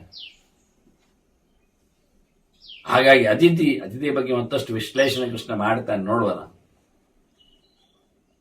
ತಯೋ ಪೂಜಾ ದ್ವಿಜಃ ಕುರಿಯಾತ್ ಇತಿ ಪೌರಾಣಿಕಿ ಶ್ರುತಿ. ಇದರಲ್ಲಿ ಬಂದವನಿಗೆ ನೀವು ಗೌರವಿಸಬೇಕೆನ್ನುವುದನ್ನು ನೀವೇ ಇಟ್ಟುಕೊಂಡಿದ್ದೀರಿ. ಯಾರು ಬರ್ಲಿಕ್ಕೆ ಹೇಳಿದ್ರಿಂದ ಅವನನ್ನು ಕೇಳ್ತೀರಿ, ಬಂದ ತಕ್ಷಣ ಬಂದ್ರಿ ಹೇಳ್ತೀರಿ, ಕೂತ್ಕೊಳ್ಳಿ ಹೇಳ್ತೀರಿ, ಬಂದ್ರೆ ಹೇಳ್ತೀರಿ, ಬಂದ ದೇಗ ಆಯ್ತೆಲ್ಲ ಕೇಳ್ತೀರಿ. ಹೇಳದೆ ಬಂದವನನ್ನು ಅವನಿಗಾಗಿ ಮಾತಾಡಿಸುವಂತ, ಎಲ್ಲಿಂದ ಬಂದ್ರಿ, ಎಲ್ಲಿಗೆ ಪಯಣ, ಆಯಾಸ ಆಗಿದೆಯೇ, ಎಂತ ಬೇಕು ನಿಮಗೆ ಎಲ್ಲ ಕೇಳಲಿಕ್ಕೆ ಅವರ ಹತ್ರ ಮಾತಾಡಿ. ಇಬ್ರು ಅನ್ನು ಒಳ್ಳೆಯ ರೀತಿಯಿಂದ ಪೂಜಿಸಬೇಕೆನ್ನುವುದೇ ವೇದಗಳ ಮಾತು, ಸಂದೇಶ. ಇವರಿಬ್ಬರು ನಮಗೆ ಹೇಳಿದವನನ್ನು ನಿಮಂತ್ರಣ ಅಂತ ಕರೀತಾರೆ. ಅದಕ್ಕೆ ಹೇಳುವುದಕ್ಕೆ ನಿಮಂತ್ರಿತ ಅಂತ ಹೇಳುತ್ತಾರೆ, ಕರೆಯಲ್ಪಟ್ಟವನು ಅಂತ. ಅದು ಶ್ರಾದ್ದಾದಿಗಳಲ್ಲಿ ಭೋಜನಕ್ಕೆ, ದೇವರ ಪೂಜಾ ಪದ್ಧತಿಗಳಲ್ಲಿ ಅವರನ್ನು ಕರೀಲಿಕ್ಕೆ ಉಂಟು. ಹೋಮ ಹವನಗಳಿಗೆ ಇಲ್ಲ ಅಲ್ಲ, ಪುರೋಹಿತನನ್ನು ಹೇಳಿಯೇ ಬರುವುದಲ್ವ. ಋದ್ವಿಗೋರ್ಣ ಅನ್ನದೇ ಅರ್ಥ ಅಲ್ವ, ನಾನು ಹೋಮ ಹವನಗಳನ್ನು ನಡೆಸಬೇಕು ಅಂತ ಕೇಳುವಂಥದ್ದು. ಹಾಗೆ ಅಡ್ವಾನ್ಸ್ ಹೇಳಿಕೊಂಡಲ್ಲ ವಶಿಷ್ಠನಿಗಾಗಿ. ನಾವು ಕಳೆದ ಬಾರಿ ಕೇಳಿದ್ದೇವೆ ಕಲ್ಮಾಶವಾದನ ಕತೆ, ಸಂವರ್ತನ ವ್ಯವಸ್ಥೆ, ಒಬ್ಬ ಬಡ ಬ್ರಾಹ್ಮಣ ಗುರುರ ನಡೆಯುವುದೆಲ್ಲ ನೆನಪಾಗ್ತದೆ. ನಾರದ ಹೇಳಿ ಬಂದದ್ದು, ಯಾರೇನು ಅಂತ ಕೇಳಿದ ಕತೆ ಅದೇ. ಅಂಥವರೇನೆಲ್ಲ ಕರೆದೇ ಬರ್ಲಿಕ್ಕೆ ಕೇಳುದಲ್ಲ, ರಾಜನು ಬರ್ಲಿಕ್ಕೆ ಹೇಳಿ ಮಾಡಿಸುವಂಥದ್ದೆಲ್ಲ ಕಾರ್ಯಕ್ರಮಗಳು. ಅದನ್ನು ಅತಿಥಿಯನ್ನು ಪೂಜೆ ಮಾಡಿದಂತೆ ಅಭ್ಯಾಗತನನ್ನು ನಾವು ಗೌರವಿಸಿದಂತೆ ಅತಿಥಿಯನ್ನು ಗೌರವಿಸಬೇಕು. ಪಾದ ಅಭ್ಯಂಗ ಅನ್ನ ಪಾನೈಸ್ತು ಯಹ ಅತಿಥಿಂ ಪೂಜೆಯನ್ನರಹ ಪೂಜಿತಸ್ತೇನ ರಾಜೇಂದ್ರಂ ರಾಜೇಂದ್ರ ಭವಾಮೀಹನ ಸಂಶಯ. ನೀನು ಒಂದೊಮ್ಮೆ ಅತಿಥಿಯನ್ನು ಉಣಬಡಿಸಿದರೆ, ಅವನಿಗೆ ಆಹಾರ ಕೊಟ್ರೆ, ನೀರು ಕೊಟ್ರೆ, ಅವನಿಗೆ ಸ್ನಾನಕ್ಕೆ ಎಣ್ಣೆ ಕೊಟ್ರೆ, ಅವನಿಗೆ ಕಾಲು ತೊಳೆದ್ರೆ ನನಗೇ ಎಲ್ಲ ಮಾಡಿದ ಪೂಜೆ ಅಂತ ತಿಳ್ಕೊಳ್ತೇನೆ ಅಂತ ಕೃಷ್ಣ ಹೇಳಿಯೇ ಬಿಟ್ಟು, ನಾನೇ ಇದ್ದೇನೆ, ನಾನೇ ಬರ್ತೇನೆ ಅತಿಥಿಯಾಗಿ ಅಂತ ಹೇಳ್ತಾನೆ. ಪಾದ ಅಭ್ಯಂಗ ಅನ್ನಪಾನ ಇಸ್ತು, ಕಾಲು ತೊಳೆಯುವುದೇನು, ಎಣ್ಣೆ ಕೊಡೋದೇನು ಸ್ನಾನಕ್ಕೆ. ಆದ್ರಿಂದ ಶ್ರಾದ್ದದಲ್ಲಿಯೂ ಹಾಗೆ, ಇವತ್ತೇ ಬರ್ಲಿಕ್ಕೆ ಹೇಳ್ಬೇಕು, ನಾಳೆ ಶ್ರಾದ್ದ ಆದ್ರೆ ಹಿಂದಿನ ದಿನವೇ, ಅವನು ಹಿಂದಿನ ದಿನವೇ ಬರಬೇಕು. ಸಂಜೆ ಊಟ ಮಾಡ್ಲಿಕ್ಕಿಲ್ಲ, ಸಂಜೆ ಕರ್ತೃ ಇಲ್ಲ, ಅವನು ಇಲ್ಲ, ಏನ್ ತಿನ್ಲಿಕ್ಕಿಲ್ಲ. ಊಟ ಇಲ್ಲ ಹೇಳಿದ ತಕ್ಷಣ ಎಲ್ಲ ಚಪಾತಿ 12 ತಿಂತಾರ, ಸರಿ ಇಲ್ಲ, ಏನ್ ತಿನ್ಲಿಕ್ಕಿಲ್ಲ ನಿಜವಾಗಿ. ಆದ್ರೆ ಹಾಗೆ ಹೇಳಿದ್ದಲ್ಲ, ಅನ್ನಾತ್ ಯಸ್ಮಾದನ್ನ ಪ್ರವರ್ತಂತೆ ಧರ್ಮಾರ್ಥೋ ಕಾಮೇವಚ ಅಂತ. ನಮ್ಮ ಧರ್ಮ ನಿಲ್ಲುವುದೇ ಊಟ ಮಾಡಿ ತಿಂದೆ, ಇಲ್ಲದಿದ್ರೆ ಆಗುವುದಿಲ್ಲ, ಬೀಳುತ್ತೇವೆ, ಸೊರಗ್ತೇವೆ. ಮತ್ತೆ ಶ್ರಾದ್ದ ಮಧ್ಯೆಯಲ್ಲಿ ವಾಂತಿ ಮಾಡಿದ್ರು ಬಹಳಷ್ಟು ಪ್ರಮಾದಗಳಿವೆ, ಪ್ರಾಯಶ್ಚಿತ್ತಗಳಿವೆ ಕೆಲಸ ಮಾಡಲಿಕ್ಕೆ, ಯಾರಲ್ಲಿಯೂ, ಕರ್ತೃವಲ್ಲಿಯೂ ಭೋಕ್ತೃವಲ್ಲಿಯೂ. ಆದ್ರಿಂದ ಭೋಕ್ತೃ ನಿಯಮಗಳು ಕಂಡಾಬಟ್ಟೆ ಇವೆ. ಅದು ಒಬ್ಬನ ನೀವು ಕರೆಯುವಾಗ ಅವನು ಹಿಂದಿನ ದಿವಸ ಬರಬೇಕು ಆರಾಮ ಇರ್ಲಿಕ್ಕೆ. ಮತ್ತೆ ಮರುದಿನವೇ ಅವನು ಓಡೋಡಿಕೊಂಡು ಬಂದು ಏನಾದ್ರೂ ಹೆಚ್ಚು ಕಡಿಮೆ ಆದ್ರೆ, ಬರು ತಡ ಆದ್ರೆ, ಹೆಚ್ಚಿಗೆ ಏನಾದ್ರೆ, ಅದಕ್ಕೆ ಹಿಂದಿನ ದಿವಸ ಬರುವವನಿಗೆ ಮರುದಿನ ಬೆಳಿಗ್ಗೆ ಅವನು ಸ್ನಾನಕ್ಕೆ ಎಣ್ಣೆ ಕೊಡಬೇಕು. ಶ್ರಾದ್ದ ಭೋಜಿಗೆ ನಿಯಮಗಳು ಬಿಟ್ರೆ ಏನೆಲ್ಲ ಕೇಳಬೇಡ, ಬಿಟ್ರೆ ಎಲ್ಲೋ ಬಿಡಬಹುದು, ಪಿಂಡವೂ ಬಿಡಬಹುದು, ಅದಕ್ಕೆ ಮಾಡುವ, ಅದು ಪ್ರಶ್ನೆ ಅಲ್ಲ. ಶ್ರಾದ್ದ ಅಂದ್ರೆ ಏನು ಕೇಳಿದ್ರೆ ಕೆಲವರು ಹೇಳುದು, ದ್ವಾದಶಿ ದಿವಸ, ನಾನು ಎಷ್ಟೋ ಒಮ್ಮೆ ಹೇಳಿದ್ದೇನೆ, ದ್ವಾದಶಿ ದಿವಸ ಶ್ರಾದ್ದ ಮಾಡಲಿಕ್ಕೆ ಬರುವುದಿಲ್ಲ ಹೇಳಿಕೊಂಡು. ಈಗ ನಾಳೆ ಶ್ರಾದ್ದ ಬರುತ್ತೆ, ಅದು ಮೊನ್ನೆ ಒಂದು ಶ್ರಾದ್ದ ಬಂತು, ದ್ವಾದಶಿ ಬಂತು ಮೊನ್ನೆ ಆಶ್ವಿನದಲ್ಲಿ, ಗಡಿಬಿಡಿಯ ದ್ವಾದಶಿ, ಸಾಧನ ದ್ವಾದಶಿ. ಎಲ್ಲಿ ಶ್ರಾದ್ದ ಮಾಡ್ತಾರೆ, ಹೇಗೆ ಮಾಡ್ತಾರೆ, ಯಾರಿಗೆ ಮಾಡ್ತಾರೆ? ಸೂರ್ಯೋದಯಕ್ಕಿಂತ ಮುಂಚೆ ಎಲ್ಲ. ಅದನ್ನ ದ್ವಾದಶಿ ಎಂದು ಸ್ನಾರ್ಥ ಮಾಡಿ ಬರುವುದಿಲ್ಲ. ಹಿಂದಿನ ದಿವಸ ಅತಿಥಿ ಬರಬೇಕು, ಬರುವುದಿಲ್ಲ, ಮರುದಿನ ಕರಿಬಹುದು ಮರುದಿನ ಅವನನ್ನು. ಮರುದಿನ ಅವನು ಬಂದ ಬಳಿಕ ಅವನು ಮೀಬೇಕು. ಇಲ್ಲಿ ಮೀಲಿಕ್ಕೆ ನಾವು ಎಣ್ಣೆ ಕೊಡ್ಬೇಕು ಅವನಿಗೆ. ದಿನದಲ್ಲಿ, ದಿನತ್ರಯದಲ್ಲಿ, ದ್ವಾದಶಿಯಲ್ಲಿ ಎಣ್ಣೆ ಎಲ್ಲಿ ಹಾಕ್ತಾರೆ? ಕೃಷ್ಣನಿಗೆ ಹೇಳಿ ಆಯ್ತು, ಪರಾನ್ನ ತಿನ್ನುವುದು ಸರಿ ಇಲ್ಲ ಹೇಳಿದ್ದಾನೆ. ದಿನತ್ರಯ ಏನೊಂದು ಧರ್ಮ ಇದೆ, ಅದರಲ್ಲಿ ಪರಾನ್ನ ನಿಷೇಧವೇ ಇದೆ ಅಲ್ಲಿ. ಆಯ್ತಾ? ದಿನತ್ರಯ ಧರ್ಮಕ್ಕೂ ಪರಾನ್ನಕ್ಕೂ ವಿರೋಧ. ಇನ್ನೊಬ್ಬರ ಊಟ ಮಾಡ್ಲಿಕ್ಕಿಲ್ಲ ದಿನತ್ರಯದಲ್ಲಿ. ಮತ್ತೆ ದಿನತ್ರಯದಲ್ಲಿ ಶ್ರಾದ್ದ ಮಾಡುವಾಗ ನಿಮಂತ್ರಣ ಬ್ರಾಹ್ಮಣ ಇನ್ನೊಂದು ಮನೆಯಲ್ಲಿ ಊಟ ಮಾಡಲೇಬೇಕಲ್ಲ. ಅದು ದುಡ್ಡಿಗಾಗಿ ಮಾಡಿದ, ದರಿದ್ರ ಇದ್ದಾನೆ, ಹಾಗೆಲ್ಲ ನೀವು ಹೇಳಬೇಕು. ಅಂತ ಲೋಭಿಯಾಗಿ ದುಡ್ಡಿಗಾಗಿ ಮಾಡುವವನನ್ನು ಬ್ರಾಹ್ಮಣ ಹೇಳೋದಿಲ್ಲಲ್ಲ ಮತ್ತೆ. ಹೀಗಾಗಿ ಅದು ಅಭ್ಯಂಗ ಮಾಡದಿದ್ರೆ ಪರವಾಗಿಲ್ಲ, ಹಾಗಾದ್ರೆ ಊಟ ಆಗದಿದ್ರೂ ಪರವಾಗಿಲ್ಲ ಶ್ರಾದ್ದಕ್ಕೆ, ಅದು ಸತ್ಯವೇ. ಮತ್ತೆ ಪಿಂಡ ಆಗದಿದ್ರೂ ಪರವಾಗಿಲ್ಲ, ಅದು ಸತ್ಯವೇ. ತರ್ಪಣ ಹೊಟ್ಟು ಸಾಕಾಗುತ್ತೆ, ಅದು ಪರವಾಗಿಲ್ಲ. ನನ್ನದು ಏನಿಲ್ಲ, ಅದು ಬೊಬ್ಬೆ ಆಗಿದ್ದು ಸರಿ ಆಗತ್ತೆ. ಪವಮಾರಾಯಣ ಮಾಡಿದ್ರೆ ಆಗತ್ತೆ, ಇನ್ನೇನೋ ಹೇಳಿಕೊಂಡ್ರೆ ಮುಗಿಯುತ್ತೆ. ಎಲ್ಲ ಸರಿಯೇ ರೀ. ನೀವು ಪ್ರತ್ಯಾಮ್ನಾಯ ಅಂದ್ರೆ ಸಬ್ಸ್ಟಿಟ್ಯೂಟ್ ಅನ್ನು ಹುಡುಕಿಕೊಂಡು ಹೋದ್ರೆ ಎಲ್ಲದಕ್ಕೂ ಸಬ್ಸ್ಟಿಟ್ಯೂಟ್ ಉಂಟು, ನನಗೇನು ಮಾಡು. ಹಾಗಾಗಿ ಮಾಡಲಿಕ್ಕೆ ಹೇಳಿದ್ದನ್ನು ಸಾಮರ್ಥ್ಯ ಇದ್ದಾಗ ಮಾಡಲೇಬೇಕು. ಧರ್ಮರಾಜನೇ ಹೇಳಿದ್ದಾನೆ, ಶ್ರಾದ್ದದ ಕಾಲ ಬ್ರಾಹ್ಮಣನ ಇರುವಿಕೆ ಅಂತ. ಆದ್ರಿಂದ ಬ್ರಾಹ್ಮಣ ಯಾವಾಗ ಬರ್ತಾನೆ? ದ್ವಾದಶಿ ಬರುವುದಿಲ್ಲ. ಬರ್ತಾನೆ ಆದರೆ ಅವನು ಬ್ರಾಹ್ಮಣ ಅಲ್ಲ, ಶ್ರಾದ್ದ ಭೋಗಿ ಆಗುವುದಿಲ್ಲವ, ಯೋಗ್ಯತೆ ಇಲ್ಲ. ಹೀಗೆ ಬಹಳ ಚಂದವಾಗಿ ಇಲ್ಲಿ ಕೃಷ್ಣ ಹೇಳುತ್ತಾನೆ, ಪಾದ ಅಭ್ಯಂಗ ಅನ್ನ ಪಾನಯಿಸ್ತು ಅತಿಥಿಂ ಪೂಜೆಯೇ ನರಹ. ಬಂದವನನ್ನು ಬಹಳ ಚೆನ್ನಾಗಿ, ಇದು ನಮಗೆ ಅಭ್ಯಾಗತ. ಶ್ರಾದ್ದಕ್ಕಾಗುವಾಗ ಅತಿಥಿ ಆಗುವುದಿಲ್ಲ. ಅತಿಥಿ ಸಿಕ್ಕಿದ್ರು ಚಂದವೇ, ಬಂದಾಗ ಹಿಡಿಲಿಕ್ಕೆ ಆಗ್ತದೆ. ಅಭ್ಯಾಗತನ ನಾವು ಮೊದಲೇ ಬರಲಿಕ್ಕೆ ಹೇಳಿರ್ತೇವೆ, ಇಂಥವನು ಬಂದಿರುತ್ತಾನೆ, ಬಂದವನಿಗೆಲ್ಲ ಪೂಜೆ ಪುನಸ್ಕಾರಗಳನ್ನು ಮಾಡಲಿಕ್ಕೆ ಉಂಟು. ಅದರಿಂದ ಪೂಜಿತಸ್ತೇನ ರಾಜೇಂದ್ರ ಭವಾಮೀಹ ನ ಸಂಶಯ, ನನಗೆ ಪೂಜೆ ಮಾಡಿದಾಗ ಆಗ್ತದೆ ಅಂತ ಕೃಷ್ಣನೇ ಹೇಳಿಕೊಂಡು. ಉಳಿದ ದೇವತೆಗಳ ಬಗ್ಗೆ ಮಾತಾಡಿ ಆಯ್ತು, ತುಷ್ಟಾಸ್ಯು ಇತರ ದೇವತಾ ಅಂತ ಹೇಳಿಕೊಂಡು. ಈಗ ಕೃಷ್ಣ ಹೇಳ್ತಾನೆ, ನಾನೇ ಸಂಭ್ರಮಿಸ್ತೇನೆ. ಆದ್ರಿಂದ ಕೃಷ್ಣ ಉದ್ದವನು ಹೇಳುವಾಗ ಸೂರ್ಯೋಗ್ನಿ ಬ್ರಾಹ್ಮಣ ಅಂತೇಳಿ ಆದಿತ್ಯನ್ ವಿಪ್ರಾಗ್ರೆ ಹೇಳಿಕೊಂಡು, ಅದೇ ಸತ್ಕಾರವು ನನ್ನ ಒಂದು ಪ್ರತೀಕದ ಆರಾಧನೆ ಅಂತ. ಅದರಿಂದ ಶೀಘ್ರಂ ಪಾಪಾತ್ ವಿನಿರ್ಮುಕ್ತ ಮಯಾಚ ಅನುಗ್ರಹೀಕೃತ ವಿಮಾನೇನ ಇಂದು ಕಲ್ಪೇನ ಮಮಲೋಕಂ ಸಗಚ್ಚತಿ. ಇದರಿಂದಾಗಿ ಕರ್ತೃ ಅತಿ ಸತ್ಕಾರ ಮಾಡಿದವ ನನ್ನ ಆರಾಧನೆ ಮಾಡಿದ್ರಿಂದಾಗಿ ಪಾಪದಿಂದ ದೂರನಾಗ್ತಾನೆ. ನಾನು ಅವನಿಗೆ ಅನುಗ್ರಹ ಮಾಡುತ್ತೇನೆ. ಅವನು ಬಹಳ ದೂರಿಯಾದ ಬಿಳಿಯಾದ ವಿಮಾನದಲ್ಲಿ ಕೂತುಕೊಂಡು ನನ್ನ ಲೋಕಕ್ಕೆ ಸೇರ್ತಾನೆ, ನಾರಾಯಣ ಲೋಕವನ್ನು, ವೈಕುಂಠವನ್ನು ಪಡೀತಾನೆ ಅಂತ ಕೃಷ್ಣ ಹೇಳುತ್ತಾನೆ. ಇನ್ನೇನಾಗಿವೆ? ಅಭ್ಯಾಗತಂ ಶ್ರಾಂತಂ ಅನೋವ್ರಜಂತಿ ದೇವಾಶ್ಚ ಸರ್ವೇ ಪಿತರಃ ಅಗ್ನಯಶ್ಚ. ಕೃಷ್ಣ ಹೇಳ್ತಾನೆ, ನೀವು ಕರೆದು ಬಂದವನನ್ನು ಕರೆದದ್ರಿಂದ ಕರೆಯುವ ಮೂಲಕ ದೇವತೆಗಳನ್ನು ಕರೆದಾಗಿರ್ತದೆ. ಅವನಲ್ಲಿ ಎಲ್ಲ ದೇವತೆಗಳು ಕೂತು ಬಿಡ್ತಾರೆ. ಅವರ ಬೆನ್ನಿಂದ ಬಂದು ಬಿಡ್ತಾರೆ ಮನೆಗೆ ಬಂದಾಗ. ಇವತ್ತು ಮನೆಗೆ ಬನ್ನಿ ಅಂತ ಒಬ್ಬನನ್ನು ನಾವು ನಿನ್ನೆ ಹೇಳಿ ಬಂದ್ರೆ ಅವರು ನಿನ್ನೆಯೇ ರೆಡಿ ಆಗ್ತಾರೆ ಮಾನಸಿಕವಾಗಿ. ಇವನು ಕರೆದದ್ರಿಂದ ದೇವತೆಗಳು ನಾಳೆ ಅವನ ಮನೆಯಲ್ಲಿ ಪೂಜೆ ಪುನಸ್ಕಾರ ಇದೆ, ಪಿತೃಗಳು ನಾಳೆ ಅವನ ಮನೆಯಲ್ಲಿ ಕರ್ಮಾಂಗಗಳಿವೆ ಹೇಳಿಕೊಂಡು ಇವತ್ತೇ ಅವನ ಬೆನ್ನೆಯಿಂದ ಬಿದ್ದಿದ್ದಾರೆ. ಅತಿಥಿಯ ಬೆನ್ನೆಯಿಂದ, ಅಭ್ಯಾಗತನ ಬೆನ್ನೆಯಿಂದ, ನೀವು ಕರೆದ ಬ್ರಾಹ್ಮಣನ ಬೆನ್ನೆಯಿಂದ ದೇವತೆಗಳು ಪಿತೃಗಳು ಅಗ್ನಿಗಳು ಎಲ್ಲ ರೆಡಿ ಬರ್ತಾರೆ. ಆದ್ರಿಂದ ಅಲ್ಲಿಗೆ ಬಂದಾಗ ಎಲ್ಲರೂ ಬಂದಾಯ್ತು. ತಸ್ಮಿನ್ ದ್ವಿಜೇ ಪೂಜಿತೆ ಪೂಜಿತಾಸ್ಯು. ಹಾಗಾಗಿ ಅವನನ್ನು ನೀವು ಸಾಧನೆ ಒಳ್ಳೆ ರೀತಿಯಿಂದ ಅವನಿಗೆ ಪೂಜೆ ಪುನಸ್ಕಾರಗಳನ್ನು ಮಾಡಿದ್ರೆ, ಪಾದ ತೊಳೆಯುವ ಮೂಲಕ, ಅರ್ಘ್ಯ ದಾನ ಮಾಡುವ ಮೂಲಕ, ಬಟ್ಟೆ ಬರೆಗಳನ್ನು ಕೊಡುವ ಮೂಲಕ, ಗೋಪಿ ಯಜ್ಞವೀತ ಪುಷ್ಪ ಇತ್ಯಾದಿಗಳನ್ನು ಸಮರ್ಪಿಸುವ ಮೂಲಕ, ಅಭ್ಯಂಗದಿಂದ ಅವನನ್ನು ಸಂಭ್ರಮಿಸುವ ಮೂಲಕ, ಎಲ್ಲ ಅವನಲ್ಲಿರತಕ್ಕ ಬೆನ್ನ ಹಿಂದೆ ಬಂದಿರತಕ್ಕ, ಅವನನ್ನು ಆಶ್ರಯಿಸಿ ಬಂದಿರತಕ್ಕ ದೇವತೆಗಳು ಪಿತೃಗಳು ಅಗ್ನಿಗಳು ಎಲ್ಲ ಖುಷಿ ಪಡ್ತಾರೆ. ಅದೇ ಒಂದನ್ನು ನೀವು ಮಾಡದಿದ್ರೆ, ಅವರು ಮನ್ನಣೆಯನ್ನು ಪಡೆದು ಹಿಂದೆ ಹೋಗಿಬಿಟ್ರೆ, ಅವಮಾನಿತನಾದ್ರೆ, ತಿರಸ್ಕಾರ ನಡೆಸಿದ್ರೆ, ಗತೆ ನಿರಾಶಾಹ ಪಿತರೋ ವ್ರಜಂತಿ. ಹಾಗೆ ಹೋಗಿಬಿಟ್ರೆ ದೇವತೆಗಳು ಪಿತೃಗಳು ಇವರಿಗೆಲ್ಲ ಆಸೆ ಕರಟಿ ಹೋಗ್ತದೆ. ತುಂಬ ಖುಷಿಯಲ್ಲಿ ಅವರು ಬಂದವರು ಇವತ್ತು ಹಿಂದೋಗಿ ಬಿಡ್ತಾರೆ. ಇನ್ನು ಎಂದು ಅವನ ಕರ್ಮಾಂಗಗಳಿಗೆ 15 ವರ್ಷ ಗೈರು ಹಾಜರಿ ಆಗ್ತಾರೆ ಅಂತ ನೋಡಿ. ಹೊರ ಒಮ್ಮೆ ಕರೆಯದಿದ್ರೆ, ಒಮ್ಮೆ ಹಿಂದೋದ್ರೆ ಅದು ಎಷ್ಟು ಪನಿಷ್ಮೆಂಟ್ ಕೇಳಿದ್ರೆ 15 years, 15 ವರ್ಷ ಮತ್ತೆ ಪಿತೃಗಳು ಅವನಿಂದ ಸಮಾರಾಧನೆ ಪಡೆಯುವುದಿಲ್ಲ. ತರ್ಪಣ ಶ್ರಾದ್ದ ಇದ್ಯಾವುದನ್ನು ಪಡೆಯುವುದಿಲ್ಲ. ಬಂದವ ಬ್ರಾಹ್ಮಣ ಆತಿಥ್ಯ ಸ್ವೀಕರಿಸದೆ ಮುನಿಸಿಕೊಂಡು ಹಿಂದೆ ಹೋದರೆ ಅವನ ಬೆನ್ನ ಹಿಂದೆ ಇನ್ಯಾವುದೇ ಒಳ್ಳೆಯ ಕೆಲಸ ಆಗ್ಲಿಕ್ಕೆ ಆಗುವುದಿಲ್ಲ. 15 ವರ್ಷ ಅದೊಂದು ಸಂಖ್ಯೆ, ಪಿತೃಗಳ ಸಂಖ್ಯೆ ಇದ್ದಾಗಿ.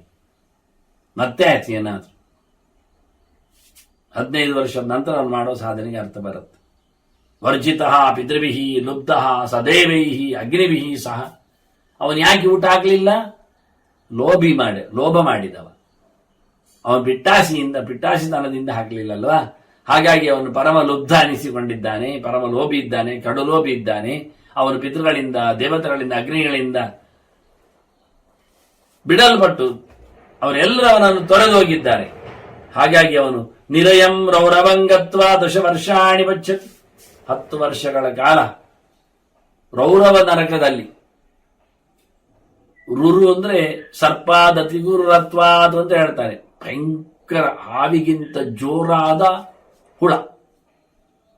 ನಾನು ಹುಳ ಅಂತ ಹೇಳಿದ್ರೆ ಮತ್ತೆಂತ ಹೇಳುವ, ಹಾವಿಗಿಂತ ಜೋರಾದ ಪ್ರಾಣಿ. ಪ್ರಾಣಿ ಅಂದ್ರೆ ಕೈಕಾಲುಗಳೆಲ್ಲ ಹೇಳಿಕ್ಕೆ ಹೋಗಬೇಡ, ಹಾವಿನ ಹಾಗೆ. ಅದು ಭಯಂಕರ. ಅದು ಕಚ್ಚಿದ್ರೆ, ಹಾವು ಕಚ್ಚಿದ್ರೇನೆ ನಮಗೊತ್ತು ಹೇಗೆ ಹೇಳೋದು? ನಮಗೊತ್ತು, ನಮಗೇನು ಅದಕ್ಕೆ ಹೇಳಿದ್ದು. ಒದ್ದಾಡಿದವರಿಗೆ ಗೊತ್ತು. ಸಾವಿನ ಅಂಚಿನಲ್ಲಿ, ಸಾವಿನ ಮುಂಚೆ ಹೇಳಿರ್ತಾರೆ ಅವರು, ಭಯಂಕರವಾಗಿದೆ ಅಂತ. ತುಂಬಾ ಉರಿ ಎದ್ದಿದೆ, ತುಂಬಾ ಸಂಕಟ ಆಗ್ತದೆ, ಎಲ್ಲ ಇಂದ್ರಿಯಗಳು ಸಾಯ್ತಾ ಇವೆ. ಅಂದ್ರೆ ನೆತ್ತರು ತನ್ನ ತನವನ್ನು ಕಳಚಿಕೊಳ್ಳುವುದರಿಂದ ಅವನಿಗೆ ಎಲ್ಲ ಇಂದ್ರಿಯಗಳಲ್ಲಿಯೂ ಸಹ ಸಂಕಟ ಆಗ್ತದೆ ಎನ್ನುವುದು ಸತ್ಯ. ಮತ್ತೆ ಒದ್ದಾಡಿ ಸಾಯ್ತಾನೆ, ಮದ್ದಾಗದೆ ಹೋದ್ರೆ ಇರಲಿ.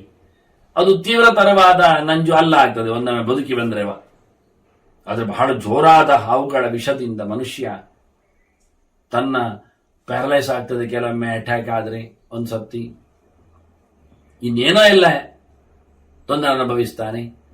ಅದಕ್ಕೂ ಭಯಂಕರವಾದದ್ದು ರುರು ಎನ್ನ ಜಂತು ಆ ನರಕದಲ್ಲಿ. ಅಲ್ಲಿ ಹಾಕ್ತಾರೆ ಇವರನ್ನು. ಕಚ್ಚಿದಾಗ ಆಗತಕ್ಕ ನೋವು 10 ವರ್ಷ, 1-2 ದಿನದಲ್ಲಿ ಎಲ್ಲ ಹಿಂದೆ ಬರಲಿಕ್ಕೆ. 1-2 ರುರುಗಳು ಕಚ್ಚುವುದಲ್ಲ ಅಲ್ಲಿ, ಅವುಗಳದ್ದೇ ಪಾರುಪತ್ಯ ಗುಂಡಿ, ರುರು ಗುಂಡಿ. ಅದು ರೌರವ ನರಕ ಅಂದರೆ ಭಯಂಕರವಾದ ಹಾವಿಗಳಿಂದ ಜೋರಾದ ಜಂತುಗಳ ಆ ಜಾಗದಲ್ಲಿ ಈತ ಬಿದ್ದಿರ್ತಾನೆ. ಮತ್ತೆ ಇಹಚ ಉಚ್ಚಿಷ್ಟ ಭುಗ್ಭವೇತ್. ಆನಂತರ ಮತ್ತೆ ಇಲ್ಲಿ ಬರ್ತಾನೆ ಈ ಲೋಕಕ್ಕೆ. ಎಂಜಲು ತಿನ್ನುವವನಾಗಿ ಹೋಗ್ತಾನಂತ ಇಲ್ಲಿ. ಅಷ್ಟು ದರಿದ್ರ, ಅಷ್ಟು ಕಳಪೆಯವ, ಅಷ್ಟು ಮತಿಗೆಟ್ಟವ. ಎಲ್ಲಿಯೋ ಬಿದ್ದು. ಯಾಕೆ ಒಬ್ಬನನ್ನು ಊಟ ಹಾಕದೆ ಲೋಭತನದಿಂದ ಮೋಸ ಮಾಡಿದ್ನಲ್ಲ. ಈಗೆಲ್ಲ ಹಾಗೆ ಕರ್ಮಾಂಗಗಳು ಮಾಡುತ್ತಾರೆ. ಅಲ್ಲಿಗೆ ಮಠ ಮಂದಿರಗಳಲ್ಲಿ ನಡೆಸಿ ಒರೆಸಿಕೊಂಡು ಹೋಗ್ತಾರೆ. ಊಟ ಹಾಕಲಿಕ್ಕೆ ಅವರಿಗೆ ಸಂಕಟ ಆಗ್ತದೆ. 12 ಕಡೆಯಲ್ಲಿ ಮಾಡಿಸ್ತಾರೆ ಹೀಗೆ. ಅಂತದ್ದು 12 ಕರ್ಮಾಂಗಗಳು ನಡೀತಾವೆ. ಬೆಳಿಗ್ಗೆ 8-10 ಗಂಟೆಗೆ ಎಲ್ಲ ಮುಗಿತದೆ, ಆಫೀಸಿಗೆ ಹೋಗಿ ಬಿಡ್ತಾರೆ. ಊಟಕ್ಕೆ ಯಾರಿಲ್ಲ. ಊಟಕ್ಕೆ ಕಟ್ಟಬೇಕಾಗತ್ತೆ. ಮತ್ತೆ ಒಂದು ಎಲೆಗಿಷ್ಟು ಲೆಕ್ಕ ಹಾಕ್ತಾರೆ ಅವರು. ಮತ್ತೆ ಪಿಟ್ಟಾಸಿ ಮನುಷ್ಯ ಕೆಲಸ ಮಾಡಿಸ್ತಾನೆ, ಹೋಮ ಹವನ ಮಾಡಿಸ್ತಾನೆ, ಶ್ರಾದ್ದ ಕರ್ಮಗಳನ್ನು ನಡೆಸ್ತಾನೆ, ಊಟ ಆಗುವುದಿಲ್ಲ, ಅನ್ನದಾನ ಇಲ್ಲದೆ. ಅದಕ್ಕೆ ಹೇಳಿದ್ರು ರೌರವ ಇದೆ ಅಂತ. ಅದಕ್ಕೆ ಬೇಕಾದ ಅವಕಾಶ ಕೊಟ್ಟವರಿಗೂ ಕಿವಿ ಕೇಳಿದ್ರೆ ಕೇಳಬಹುದು. ಇದು ಅವ್ರು ಹೇಳ್ತಾರೆ, ನಮಗೆ ಗೊತ್ತಿಲ್ಲ, ಅವ್ರು ಉಂಟ ಅವಕಾಶ ಹೇಳಿದ್ ಮಾಡಿದ್ದೆ, ಊಟ ಹಾಕ್ಬೇಕಾದ್ರೆ ಹಾಕ್ತೇವೆ ಅಂತ. ಊಟ ಹಾಕುವುದಾದ್ರೂ ಇವರ ಮನೆಯವರೇ ಬರುದು. ಮತ್ತೆ ಅವರಿಗೆ ಒಂದು 10 ಜನ ಲೆಕ್ಕ, ಆಚೀಚಿನವರನ್ನೇ ಕರ್ಕೊಂಡು ಬರ್ತಾರೆ ಅವರು. ಅತಿಥಿ ಅಭ್ಯಾಗತರಿಗೆ ಅಲ್ಲ. ಅಭ್ಯಾಗತ ಅವನು ಹೇಳಿ ಬಂದವನು, ಒಳ್ಳೆಯವರೇನಲ್ಲ, ವೇದಾಧ್ಯಯನ ಮಾಡಿದವರಲ್ಲ, ಎಲ್ಲ ಆಫೀಸ್ ಮೆಂಬರ್ಸ್ಗಳು. ಒಳ್ಳೆ ಶ್ರೋತ್ರಿಯನಿಗೆ, ದರಿದ್ರನಿಗೆ, ಭಗವಂತನ ಎಚ್ಚರವುಳ್ಳವನಿಗೆ, ಇಂಥವರಿಗೆಲ್ಲ ಊಟ ಹಾಕಿಸ್ಬೇಕು ಅಂತಾರೆ. ಹಾಕುದೇ. ಅದಕ್ಕೆ ಹೇಳ್ತಾನೆ ಇವನು ಕೊನೆಗೆ ಎಂಜಲು ತಿನ್ನುವವನ ಮನೆಗೆ ಹೋಗಿ ಬೀಳ್ತಾನೆ, ಎಂಜಲು ತಿಂದುಕೊಂಡು ಬದುಕ್ತಾನೆ. ಆ ರೀತಿಯಾದ ಜನ್ಮ ಬರ್ತದೆ ಇವನಿಗೆ ಅಂತ ಇದ್ದಾಗ ಹಾಕ್ಲಿಲ್ಲಲ್ಲವ, ಕೈವರಿಸಿಕೊಂಡು ಹೋದ್ನಲ್ಲ ಅನ್ನದಾನ ಇಲ್ಲದೆ. ಇನ್ನು ಬಂದವನನ್ನೊಮ್ಮೆ ಊಟ ಹಾಕಿ ಹೇಳಿದ್ರು ಊಟ ಹಾಕದೆ ಓಡಿಸಿಬಿಟ್ರೆ, ಬೈದು ಬಿಟ್ರೆ ಅವನು ಹಾಳಾಗಿ ಹೋಗ್ತಾನೆ, ಸಂಸ್ಕಾರ ಇಲ್ಲದ ವ್ಯಕ್ತಿಯಾಗಿ ಹುಡ್ತಾನೆ. ಅದು ಹಿಂದೆ ಕಳಿಸುವ ಮೂಲಕ ಇವನು ಪತಿತನಾಗ್ತಾನೆ ಅಂತ ಅರ್ಥ. ಅವನು ಶಾಪ ಹಾಕಿ ಹೋಗ್ತಾನೆ. ಕಮ್ಮಿ ಅಂದಲ್ಲದೆ ಒಂದು ಸುಮಾರಾಗಿ 10 ವರ್ಷ ಸಹಸ್ರಾಣಿ, ಅದು ಕೆಲವೊಮ್ಮೆ ಕೋಟಿ ವರ್ಷ ಕೋಟಿ ರೌರವ ನರಕದಲ್ಲಿ ಇರ್ತಾನೆ. 16,000 ವರ್ಷಗಳ ಕಾಲ ಅಲ್ಲ, ಇನ್ನು ಕೋಟಿಗಟ್ಟಲೆ ವರ್ಷಗಳ ಕಾಲ ರೌರವ ನರಕದಲ್ಲಿ ಇರ್ತಾನೆ.